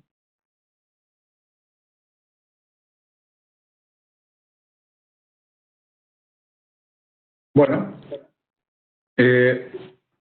perfecto. Ahora seguiría Yamil Farías. No, perdón, me estoy pasando a Mario Outom. Te está preguntando si las rocas soldadas, si sufren deformación, pueden tener fracturas que establecen un sistema poroso permeable. Perdón. Bueno, por eso, una cosa importante es decir, o sea, primero que acá, en ese momento nosotros no hicimos estudios, nosotros sabíamos dónde estaba el sigma 1 actual, que era del oeste siempre, pero no se hicieron estudios geomecánicos, con los cuales, para saber la relación entre el sigma 1, el sigma horizontal y el sigma vertical. En el caso de la inimbrita que yo mencioné, que tenía una especie de estilolitización, ese está indicando que en ese momento esa inimbrita, por peso litostático, generó la estilolización del fiamme, porque no es un colapso de pómez, que genera un fiamme, sino ya era una estilolización de la pómez. Eso ya está indicando un sigma 1. Pero eso puede ser momentáneo, porque luego todo el fracturamiento que se observa acá, muchas veces es un fracturamiento que se da, a veces se da en corredores, o sea, vos decís, bueno, están todas rotas, bueno, me iba 2 distanciamientos de este corredor y la roca no estaba rota. Y por lo tanto no era productiva la zona. Pero en esta parte sur lo vimos eso. En la parte norte, cualquiera de los lugares que nosotros perforábamos y que tenía, a ver si puedo hacer.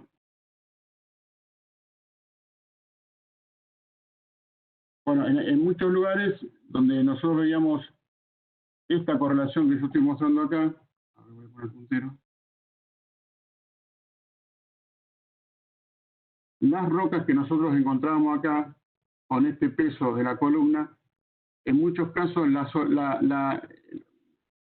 sé si lo puedo poner, a ver, me voy a perder más si lo hago. Pero lo que quiero mostrar es que si uno la roca está soldada, no se aplasta. Y si no tenía soldadura, se aplastaba. Y si era remórfica, menos se aplastaba. No sé si se entiende.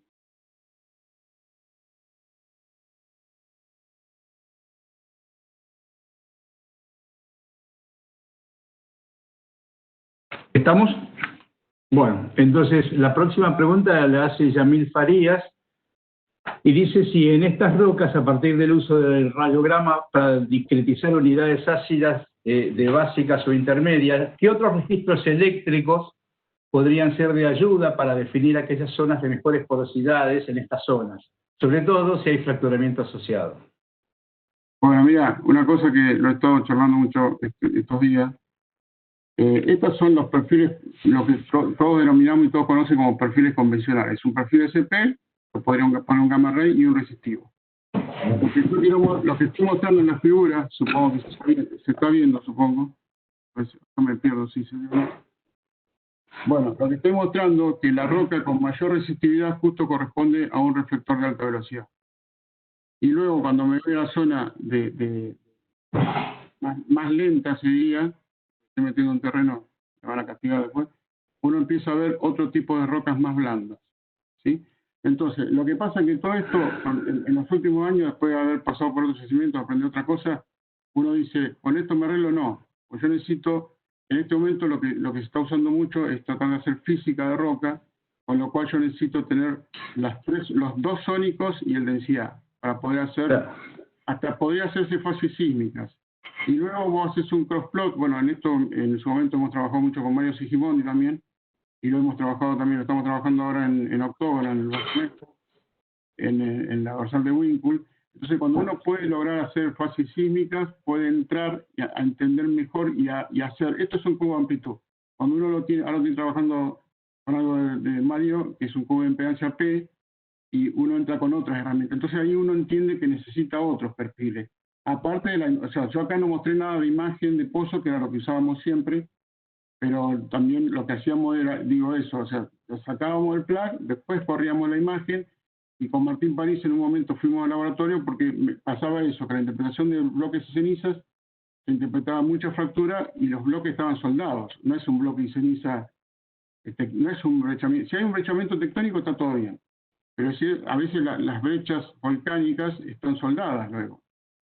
Entonces no hay que interpretar algo que se ve en la imagen como brechoso, como una zona toda fracturada.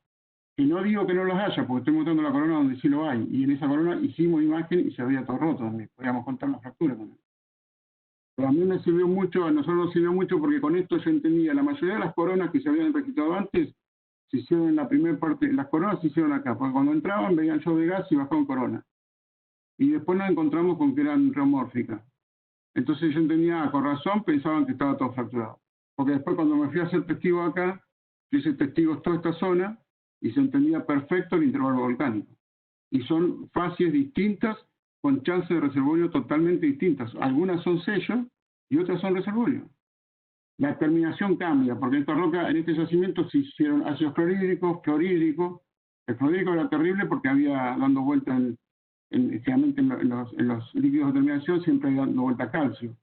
Entonces había, sin entrada, después de fracturar muchas veces.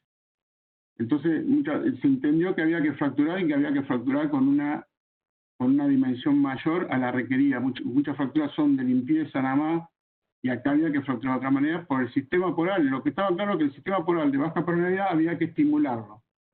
Y otra cosa que hicimos, alguna interpretación de perfiles, demostramos que la primera fractura nos traía un petróleo que era muy enriquecido por la fractura que habíamos hecho. O sea, teníamos mucho petróleo de entrada porque habíamos fracturado.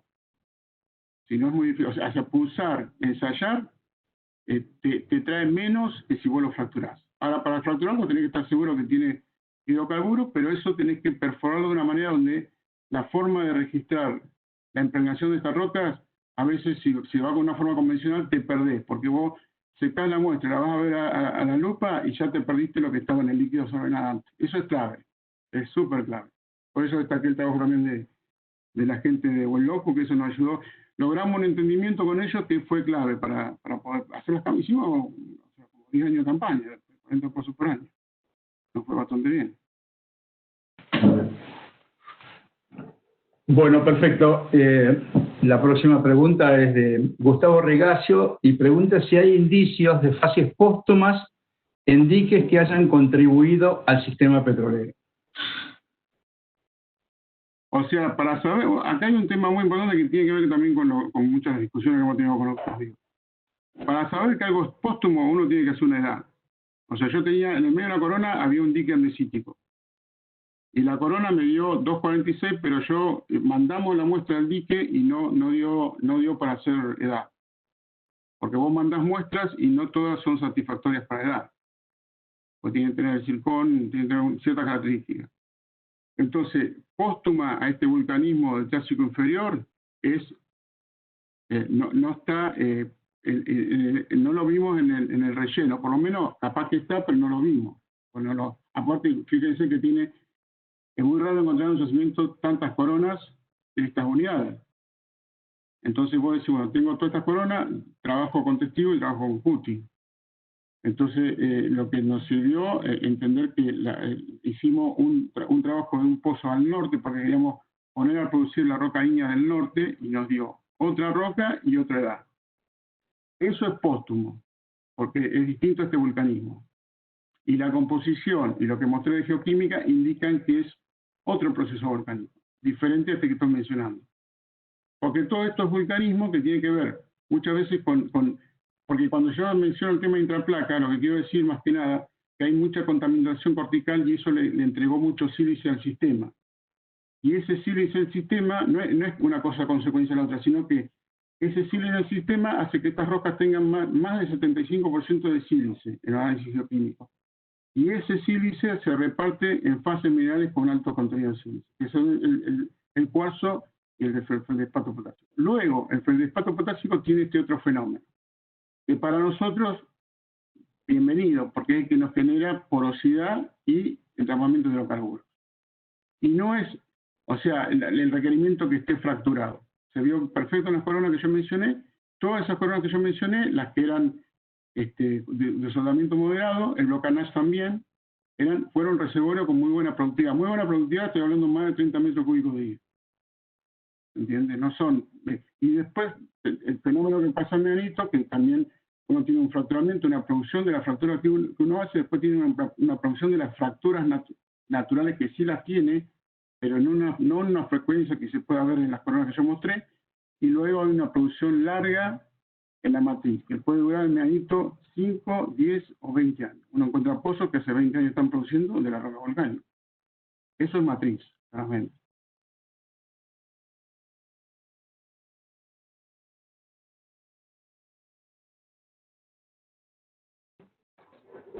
Bueno, acá estamos peleando con el micrófono.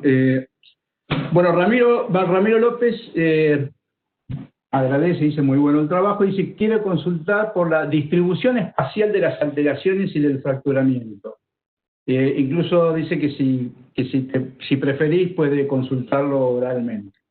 No, Ramiro, una honra que vos me preguntes, porque estamos trabajando mucho juntos en otro sistema diferente a este. Pero lo espacial se ve ahí en el corte, yo creo que se está viendo el corte. Ese corte tiene pozos que se ve el SP, y en esos pozos que se ve el SP son las cinimitas con moderada soldadura. Y lo que quiero decir un poco con este corte es que cuando uno entiende un poco el corte, el cubo de amplitud, y ajusta, este es un cubo de amplitud puesto en profundidad, con los pozos en profundidad. Entonces, el espaciamiento de esa porosidad está así. Luego, el tema fallas que generan fracturas, porque la corona que yo mostré antes era un corredor de fracturas que está en el sur, que tiene una distancia determinada. Hay como corredor de fractura como se ve en muchos lugares. Entonces, en esa situación sí se vio toda la corona fracturada, pero no las rocas, las coronas que yo mostré, donde yo mostraba la parte macro y la parte micro y se veía que no había fractura. Entonces, el espacial de esto está dado por estas correlaciones que nosotros veíamos y en ese momento nunca se intentó hacer un sistema discreto, un DFN. Pero sí se lo hizo el anterior, o sea, en una charla interna que hemos tenido en IPF, hay un yacimiento que es Jaguar de los Machos que tiene una estructura que tiene fracturamiento en el cual se hizo un DFN. Y ese DFN se hizo una simulación. Entonces ahí se reconstruyó el espaciamiento del fracturamiento y no tanto el tema de la porosidad. La porosidad más o menos se podía correlacionar, las unidades, pero era muy importante el sistema fractural. Y acá no se lo vio tan importante el mapeo en 3D de ese fracturamiento. Después lo charlamos, pero es parte de lo que a veces voy a decir, bueno, los sistemas fracturados se pueden hacer simulaciones y en algunos casos con un cierto grado de incertidumbre se puede hacer y se puede ajustar también.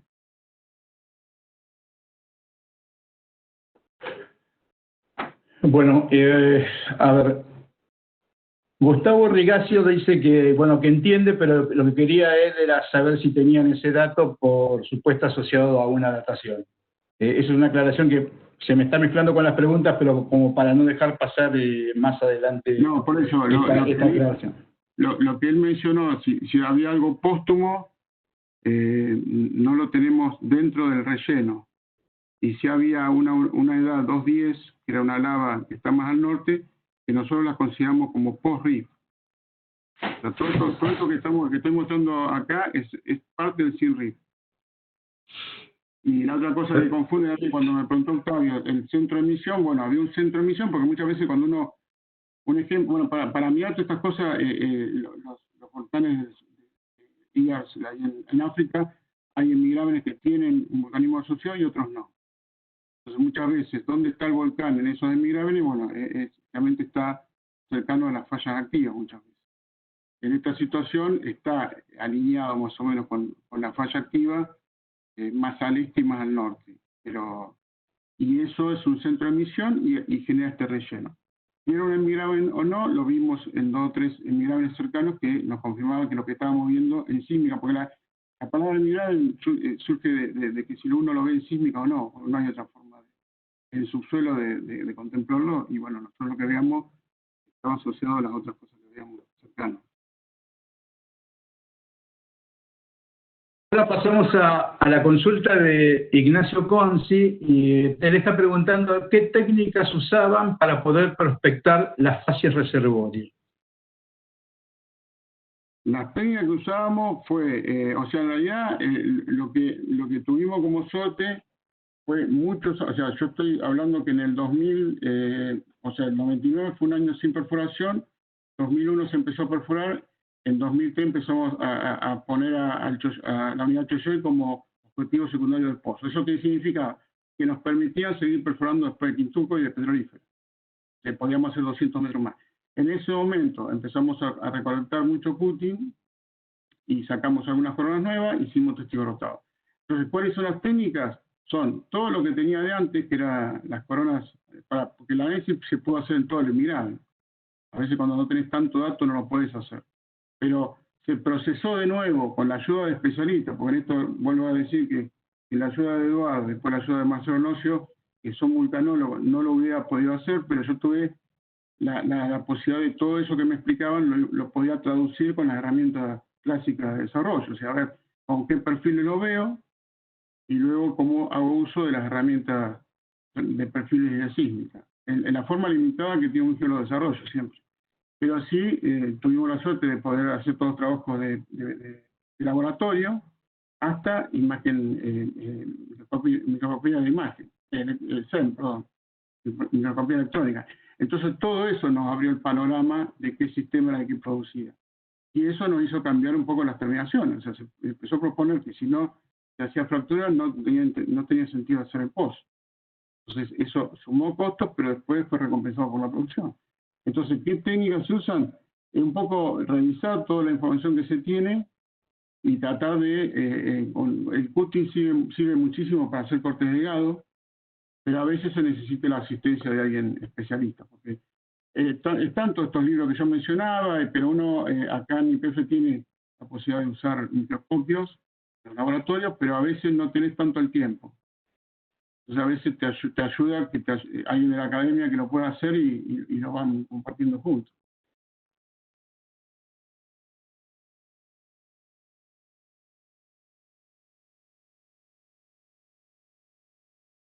Este es un comentario mío, digamos, pero estás haciendo referencia a lo valioso que es el trabajo multidisciplinario y trabajo en equipo. Sí.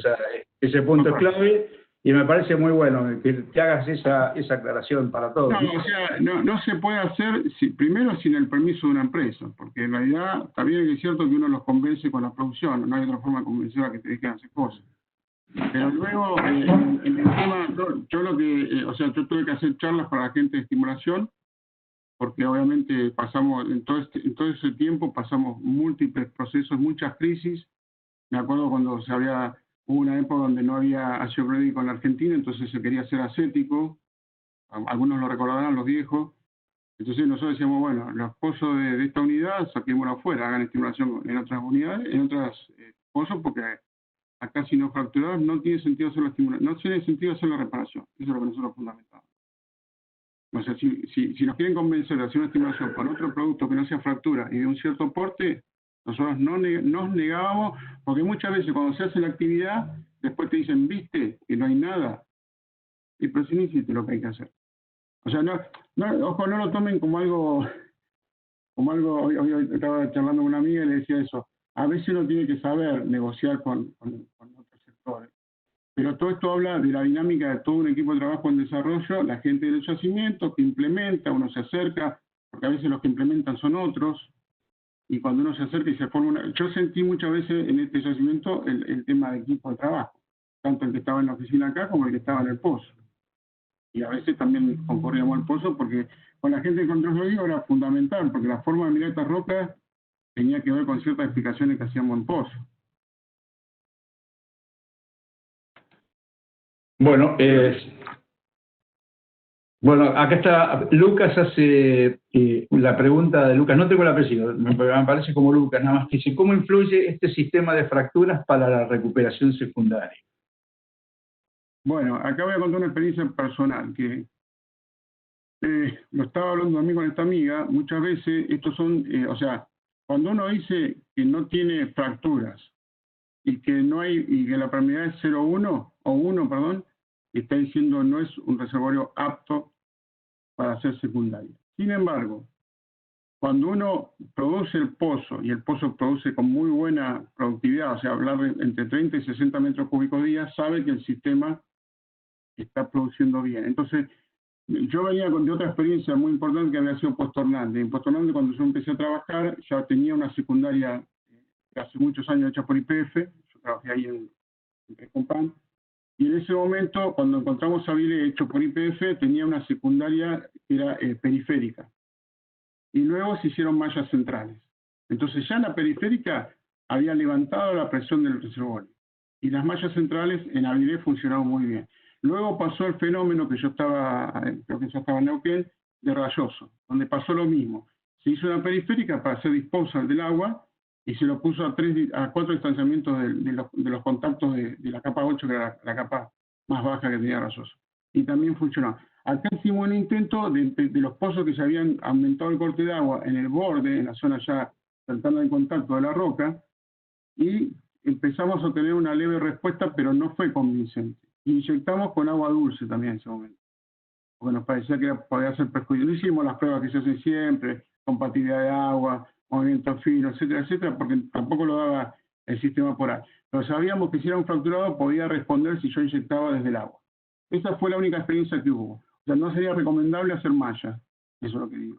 Pero sí se podía inyectar o usar un disposal de un pozo que está en el borde y decir, bueno, este pozo está de borde, yo no lo voy a usar más, inyecto y veo, hay que tratar de inyectar con un cierto caudal, no usarlo de disposal para meterle 800 metros cúbicos día.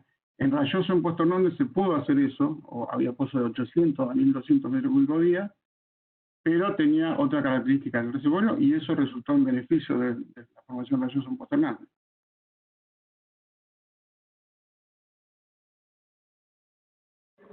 Bueno, la siguiente pregunta viene primero anticipada con un pedido de disculpas, pero la directiva de arriba me pusieron a Lucas fuera antes que Patricia. Patricia Zuloga que está preguntando, bueno, primero felicita por la presentación y pregunta si encontraron facies vítreas con fracturas de quenching que incrementan la permeabilidad.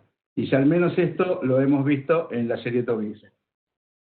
No, bueno, por eso, porque un poco, Patricia, un agradecimiento, bueno, nos hemos parteado, cuando yo terminé la tesis también me felicitó, así que es una referente para mí también. Sé que está, a la gente de Geopark que está trabajando con ella, le dije que están con la persona invitada, y después lo que menciona Patricia, nosotros no lo vimos, y tampoco lo vimos en el sur, y sí lo vi en las descripciones que había en el libro amarillo, en la época que hicieron los trabajos de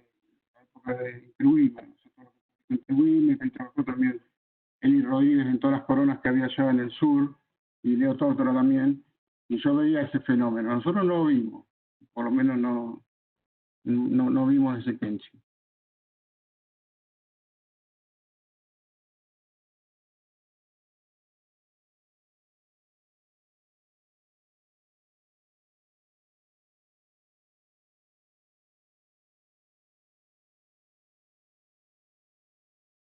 U otro atributo de traza.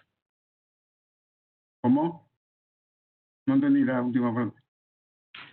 Si, no, si estaba fuera de resolución y no encontraron la relación amplitud u otro atributo de traza. No había entendido la primera parte de la pregunta. La repito. Sí, por favor. Sí, repito lo que está escrito, si no lo pasamos a verbal. Marcelo dice, ¿les permitió la sísmica mapear las fases volcánicas con mejor potencial de reservorio? ¿O estaban fuera de resolución y no encontraron la relación amplitud u otro atributo de traza? Mira, a ver, ¿cómo decirlo? Porque en tema sísmica nosotros llegamos a un pasaje en profundidad del cubo y luego medio como que era un yacimiento. ¿Viste? Cuando los equipos de trabajo a veces tienen prioridades, los geofísicos realmente son escasos a veces, y no teníamos un geofísico acompañado. Nos acompañó Mario en su momento y Manuel Zelagoski en otro momento, pero luego estaban asociados a proyectos en Mangrullo y otras regiones, entonces no hubo un acompañamiento. Yo en su momento, con esto que estaba viendo yo, medio me arreglaba. Después hicimos, pasa que yo no me quiero meter en un tema que no conozco, pero con Mario empezamos a trabajar en el tema con Hampson, tratando de ver las correlaciones entre las fases y la roca y la sísmica, pero eso no, a nosotros nos llevaba mucho tiempo la operativa. Yo en el año 2011 me fui a otro yacimiento, a Sierra Chata, porque me dio como que era 40 pozos por año y medio que hacíamos estudios, pero no podíamos. Y la parte sísmica en este campo, digamos, como que nos quedó, en la parte de profundizar nos quedó pendiente, en la parte interna más que nada, el mapeo y los atributos. O sea, había atributos que se hacían, pero a todo el intervalo.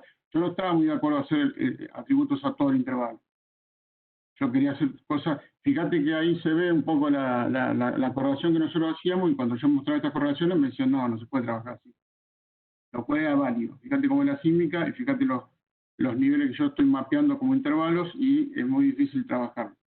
En ese momento, y luego yo fui a otro yacimiento, aprendí otras cosas y digo, bueno, yo lo encararía distinto a esto, no como lo encaré en ese momento. Pero en ese momento la operativa nos ganaba y con estas cosas yo me arreglaba. La profundidad del pozo y hasta un cierto grado de certeza en cuanto a la productividad del pozo. Pero hay cosas para hacer muchísimas más. Esto creo que reafirmamos lo valioso de estas charlas y de estos intercambios de opiniones, porque la gente más nueva comienza a ver con qué cosas uno se va topando en el mundo real, ¿no? Así que está muy bueno. Yo quiero destacar, antes de la próxima pregunta, quería destacar la pregunta que me hicieron recién, perdón.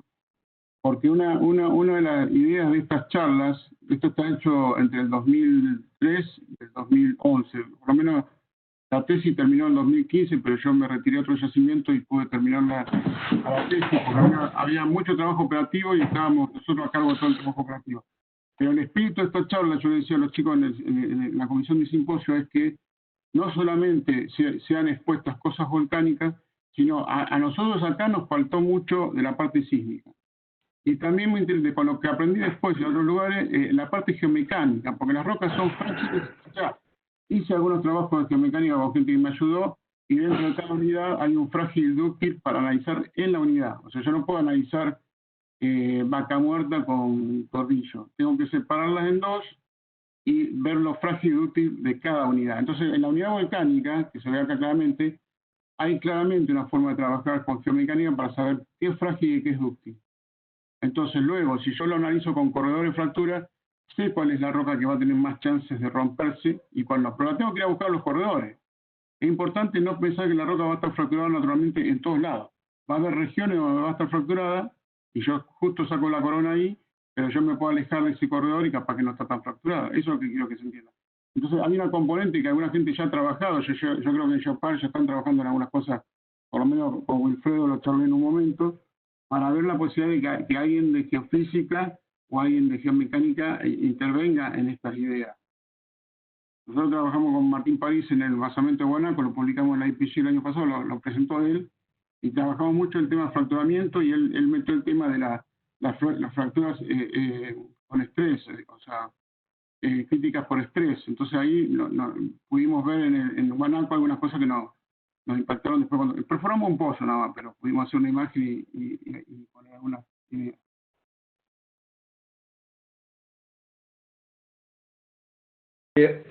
Octavio quiere hacer una pregunta de modo oral, pero aprovecho para poner que Javier Gigliotti te agradece la mención en la presentación. Bueno, muchas gracias. Así que bueno, Octavio, no sé cómo hacen para coordinar para que... Hola, ¿ahí se me escucha? Yo te escucho. Bueno, primero felicitaciones, Marcelo, muy buena la charla. Bueno, sos el nuevo popstar, rompiste el récord. Así que tiembla la... Pico de rating. No tengo ni idea, porque estoy mirando mi correlación en la cívica nada más. Bueno, quería hacer un comentario con la pregunta que te había hecho al principio. Yo te quería preguntar si se había desarrollado un perfil de meteorización. ¿Viste como los que mostré yo en la charla de los chinos? Parecía lo que tienen los chinos, ese perfil de meteorización que dice que tiene una corteza que es impermeable, que actúa como sello, y después la zona de desintegración es la que mejor propiedad como reservorio tiene. Quería saber si ustedes habían visto algo así, pero entendí que por... Desconozco el tema. No, bueno. Y después quería hacer un comentario con respecto a las dataciones que habían hecho y si se podían hacer acá en el país y los costos. Bueno, acá en el país se pueden hacer en Late Andes, se pueden hacer, si no en Chile, en el Sernajomín o en la Universidad de San Pablo, en el Centro de Pesquisas de Geocronología y Geoquímica, en Brasil. Y ¿A través del TEC, sería? ¿A través del TEC? No, y no, a través de, no, se pueden hablar directamente con los centros de investigación, o si no, Late Andes hace uranio plomo. Entiendo que la Sargón, Argón y esos tienen un convenio con el centro de Brasil. Por ahí estoy diciendo cualquier cosa, si hay alguien de Late Andes que me corrija.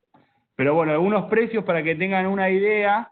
Por ejemplo, una datación Argón está entre los 900 a $1.200. Un ruido estroncio entre 300 y 450. Samario neodimio más o menos lo mismo. Plomo $500. Y después tenés uranio plomo, que son más caras ya, de $2.000 a $3.000. Bueno, y después tenés lutanio, hay varias más, pero más o menos para que tengan una idea, esos son los valores de la Universidad de San Pablo en Brasil. No sé qué precios manejará el Late Andes o el Sernajomín. Creo que el Sernajomín es un poco más barato. Y después la última pregunta que te quería hacer es si las facies proximales o las distales, o sea, ¿cuál de las facies tiene las mejores propiedades como reservorio? O sea, ¿vos esperarías encontrar mejor reservorio cerca de un volcán o lejos del volcán? Mira, primero, proximal y distal no puedo decirte que cuál era. O sea, yo sé que el bloque Nash es proximal. Nosotros tenemos el modelo de lo que hizo Arnoso, hizo una tesis en el Chimpa, que está en la Puna, y recorrimos varios volcanismos ahí de la Puna salteña y Puna jujeña, que son lugares donde uno mejor aprende todas estas cosas. Con lo cual, o sea, por eso yo quiero insistir en una cosa, porque lo he charlado justo. Nosotros cuando estudiamos, estamos en un yacimiento en desarrollo y no estamos haciendo un análisis de cuál es el modelo general, dónde está el centro de emisión, qué vulcanismo es, sino lo que tratábamos de hacer es saber si el reservorio estaba fracturado, qué tipo de porosidad tenía y qué tipo de vulcanismo podía ser asociado a lo que había escrito Jambilla, si era intraplacas o arco. Entonces, saber exactamente el tipo de vulcanismo no fue un objetivo de la tesis, ni tampoco se planteó a dónde estaba la cámara magmática, ni qué profundidad tenía, ni qué razones había para saberlo. Vos lo que estás mencionando es para un modelo prospectivo, más que nada. Entonces, lo que muchas veces, porque yo me pasó muchas veces haciendo consulta con gente de Brasil y la química te lleva, o Palmar Largo también pasaba lo mismo, ¿no? Donde había otro Palmar Largo. Nosotros, desde el punto de vista de desarrollo, lo único que queríamos saber era conocer el reservorio, describirlo y saber productividad en función de las fases. Pero no fue una cosa que quisimos decir, bueno, yo quiero saber exactamente cómo es el modelo volcánico. Había otras ideas que sí querían entenderlo, pero a mí lo que me preocupaba era con todos los pozos, yo tenía más de 1.500 pozos para revisar, entonces me concentré mucho en tratar de descubrir con sísmica y con perfil y con CUTI qué era reservorio y qué no era reservorio. Por eso no fue un objetivo de la tesis dónde estaba el centro de emisión, ni cómo sería el tamaño del volcán ni hasta dónde habían ido las inhibidas. Porque una vez yo fui a la Puna Jujeña con Pablo Cafre, que es un especialista en esa zona, en la Universidad de Jujuy, me mostró inhibitas en un perfil que se ve muy lindo, que se ven unos paigas enormes, que venían de 3 o 4 centros de emisión distintos, o sea, estaban todos apilados en un frente hermoso, con inhibitas de 20 o 30 metros, y todas tenían centros de emisión distintos. Entonces, tratar de entender eso era mucho más de lo que yo pretendía.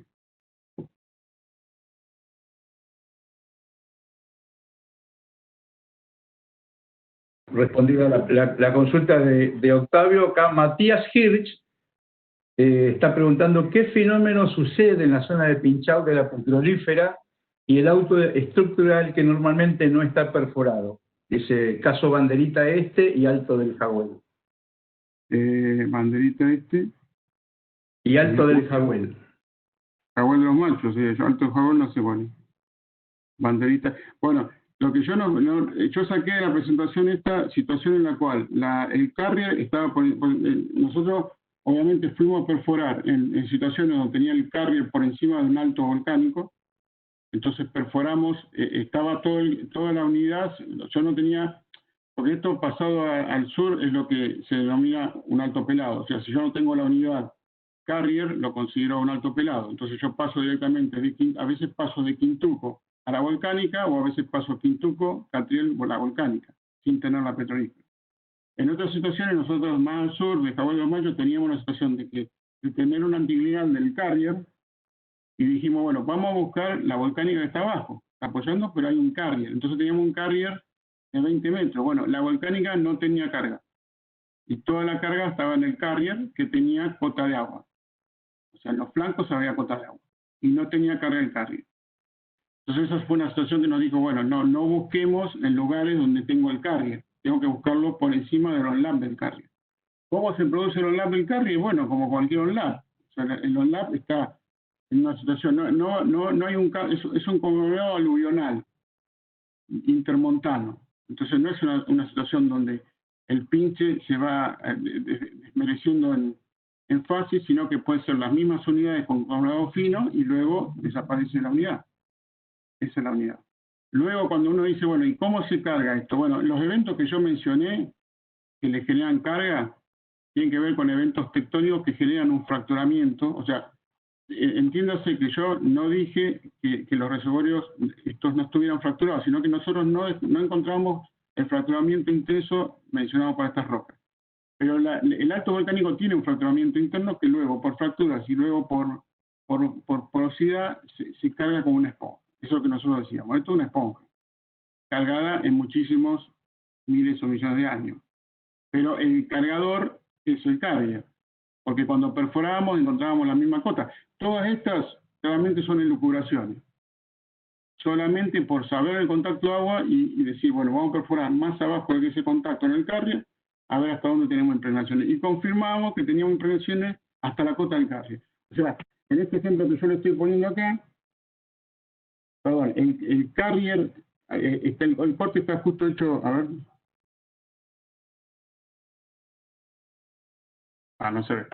Pero el corte está hecho justo, esta es la última unidad volcánica, y acá empieza a aparecer el valle de la petrolífera, que yo mencioné Entonces, luego de este on-lap que hay acá, empieza a ver la posibilidad y las chances de carga de estas rocas, y hasta un pinche. Entonces después nosotros cuando teníamos posibilidades, en esta parte teníamos situaciones en las cuales se había pulsado una parte, después cuando íbamos a pulsar otra parte encontrábamos presión original, y eso nos confirmaba que había como pinches internos en la unidad volcánica.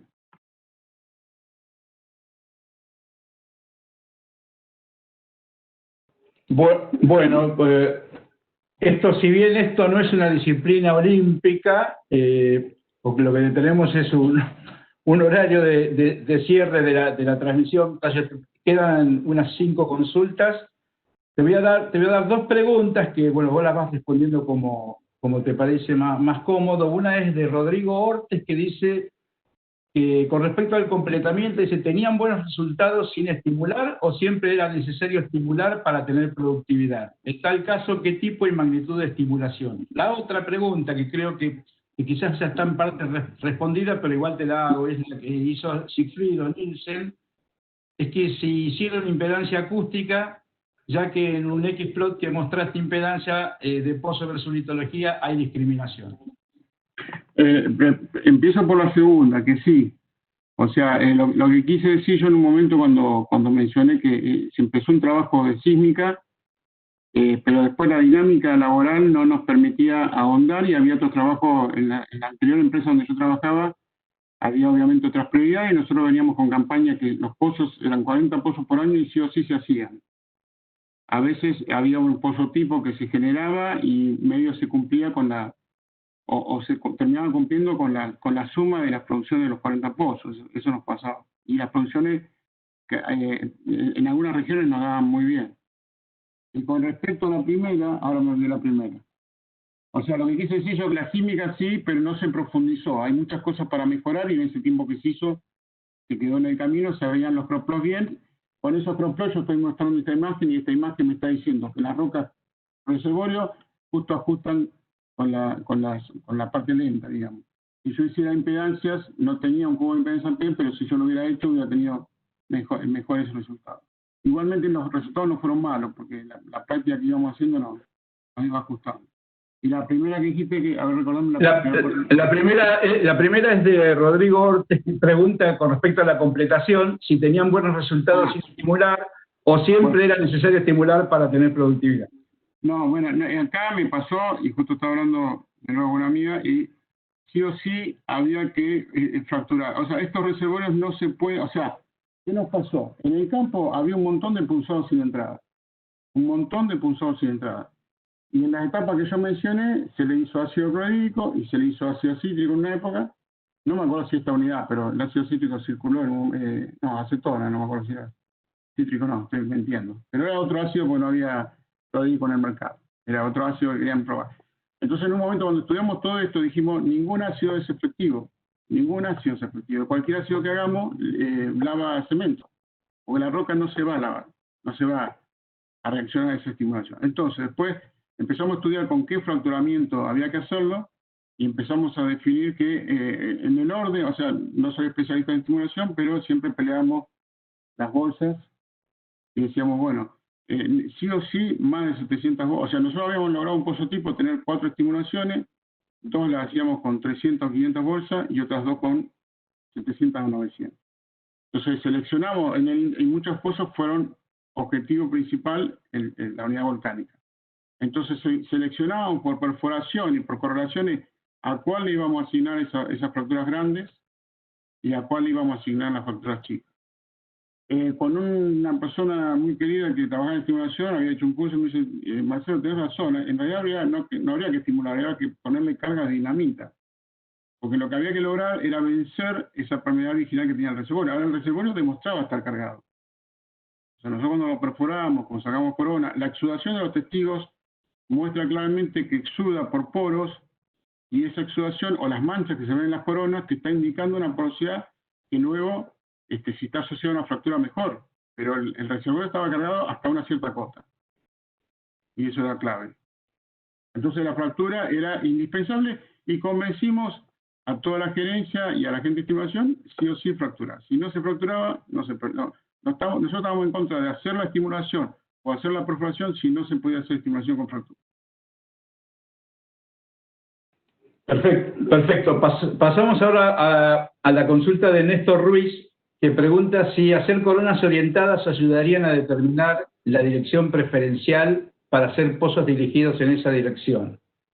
Después, nosotros, me repito de nuevo, o sea, muchos de los trabajos en esa época no se hicieron y después que aparecieron las imágenes, nunca más se necesitó orientación de imágenes porque ahora está muy bueno, hay software para trabajar con las imágenes y las coronas. La corona LCD, bueno, esto en su momento, hace muchos años también me lo enseñó Eduardo Rossello.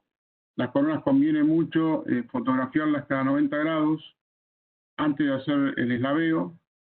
y en la medida posible limpiándolas poco para ver si se ve la exudación del petróleo todavía, pero tratar de sacar fotos cada 90 grados. Y luego eso ayuda mucho a cuando uno trabaja con la imagen de pozo. Uno cuando trabaja con la imagen de pozo orienta todo ya. Y después se puede hacer el picado de fallas, de fractura, o todo el picado que uno necesita, los breakouts, las fracturas prensiles, todo lo que uno necesita para entender, porque a todo esto no tenía incorporado nada de geomecánica, entonces yo también, ese proceso que uno lo aprendió después, enriquecería mucho esto, porque el tema frágil dúctil es una cosa muy importante para entender después. Entonces todo ese tema de la orientación, digamos que ahora, con todo, más que la orientación que se puede hacer con la imagen, importante que los pozos tengan los dos sónicos, el shear y el compresional y el shear, y la densidad. Importante, a veces por cierto riesgo no se baja la densidad, bueno, es muy importante en estos casos tener la densidad también. Bueno, a ver, una pregunta de Alfonso Mireya ya nos pregunta si la resolución que tiene esa sísmica del perfil, ¿cuál es la resolución que tiene la sísmica del perfil que se está mostrando? Bueno, me están metiendo en un problema, porque la resolución sísmica fue siempre en 30 metros más o menos. Eso es lo que yo estoy viendo. Esos SCP que se ven ahí tienen 10 metros. La zona de SCP bueno tiene 10 metros o 15 metros cada una de las capas, y después de haber unos 7, 8 metros de zona de no reservorio. Y después en fases, por lo que expliqué en la charla, SCP correspondería a inhibita con soldadura moderada, por eso se ve perfecto la resistividad como muestra fluido. Y después la zona que tiene la resistividad un poquito más aumentada sería una inhibita no soldada, y la parte de arriba sería una reonimbrita. Entonces esto lo quiero aclarar porque muchas veces yo no quise ponerlo en la charla, pero entre esta unidad que tiene 246 y esto es quimerillano. Entonces hay un hiatus enorme, o sea, hubo mucho tiempo de resistencia a la erosión. Estas son unidades continentales, esta también, el Catrión es continental, pero después empieza a aparecer unidades marinas. Y ha pasado muchísimo tiempo entre una y la otra. Porque todo esto que está acá es quimerillano y esto es clásico inferior. Bueno, ahora sí, esta es la última pregunta. Es un comentario, sí, comentario-pregunta de Marilú Rodríguez, que pregunta si hacer FRX en estos intervalos. Ella pregunta qué opinás si sería valioso hacerlo. Mirá, la opinión es la mejor, porque hace poco estuve, en algunas colaboraciones que estuvimos haciendo en la tubífera, lo estuvimos haciendo con Leo Tórtera y Estefanía de Pedro, una chica que se recibió hace poco, en la tubífera. Y realmente me llevó yo medio no creía mucho en lo que hicimos, pero después me convencí que sí. Entonces me encantó esa técnica, es nueva, y se hace con Cuti nomás. Me encantó, porque aparte ya se puede llevar, eso es como una especie de hacer geoquímica. Entonces ya con eso, yo hice después que nos mandaron esa información en las coronas, nosotros teníamos las coronas de basamento en la dorsal, en octógono, en campamento 1, hicieron el proceso, las trabajé yo después, y hice como una especie, ellos habían hecho como una especie de combinación, y después yo hice otra, y me pareció excelente, porque yo quería demostrar con ese FRX, yo quería demostrar cuál era la roca original del Plutón y cuál era la roca totalmente alterada cercana a la falla. Entonces yo vi que se veía claramente eso, con FRX. Entonces una técnica que la conocí hace poco, Marilu, la verdad no soy experto ni la conozco, me explicó muy bien Estefanía y Leo, la entendí, la apliqué y me parece excelente, porque te ayuda, es una especie de geoquímica sin hacer geoquímica, sin hacer los análisis en laboratorio. Igualmente los análisis en laboratorio son obviamente valiosísimos porque hay muchos más elementos. Bueno, esas son todas las consultas que ha habido hasta ahora. Yo creo que, opinión mía, me parece que fue excelente lo rico de todas las preguntas que se hicieron, los variados de los temas, y creo que nos pone al día a todos. Creo que ahora te van a despedir formalmente, le correspondería a Marta, pero un abrazo. Bueno, por eso, antes que le mando muchas gracias a todos, muchas gracias por la pregunta. Realmente lo que quiero destacar que acá habla una sola persona, pero yo me siento representado, o siento que soy representante de un grupo de trabajo que trabajó en un yacimiento de desarrollo. O sea, no puedo decir la cantidad de gente, bueno, mencioné algunas, pero la cantidad de gente con que yo interactué, o sea, hice cursos en Río de Janeiro, consulté a personas, hace poco me puse en contacto con gente de la Asociación de Chile. O sea, uno conoce un montón de gente fuera del ambiente petróleo, y eso realmente me enriqueció mucho, porque a veces en el ambiente petróleo hay mucho paradigma, y en la academia deben tener otros paradigmas diferentes, pero no son los del ambiente, el ámbito petrolero, más que nada. Bueno, Marcelo, felicitaciones de nuevo, y la placa nos indica la próxima reunión, que va a ser el 3 de septiembre, con la disertación del profesor Daniel del Pino sobre los sistemas de petróleo atípicos.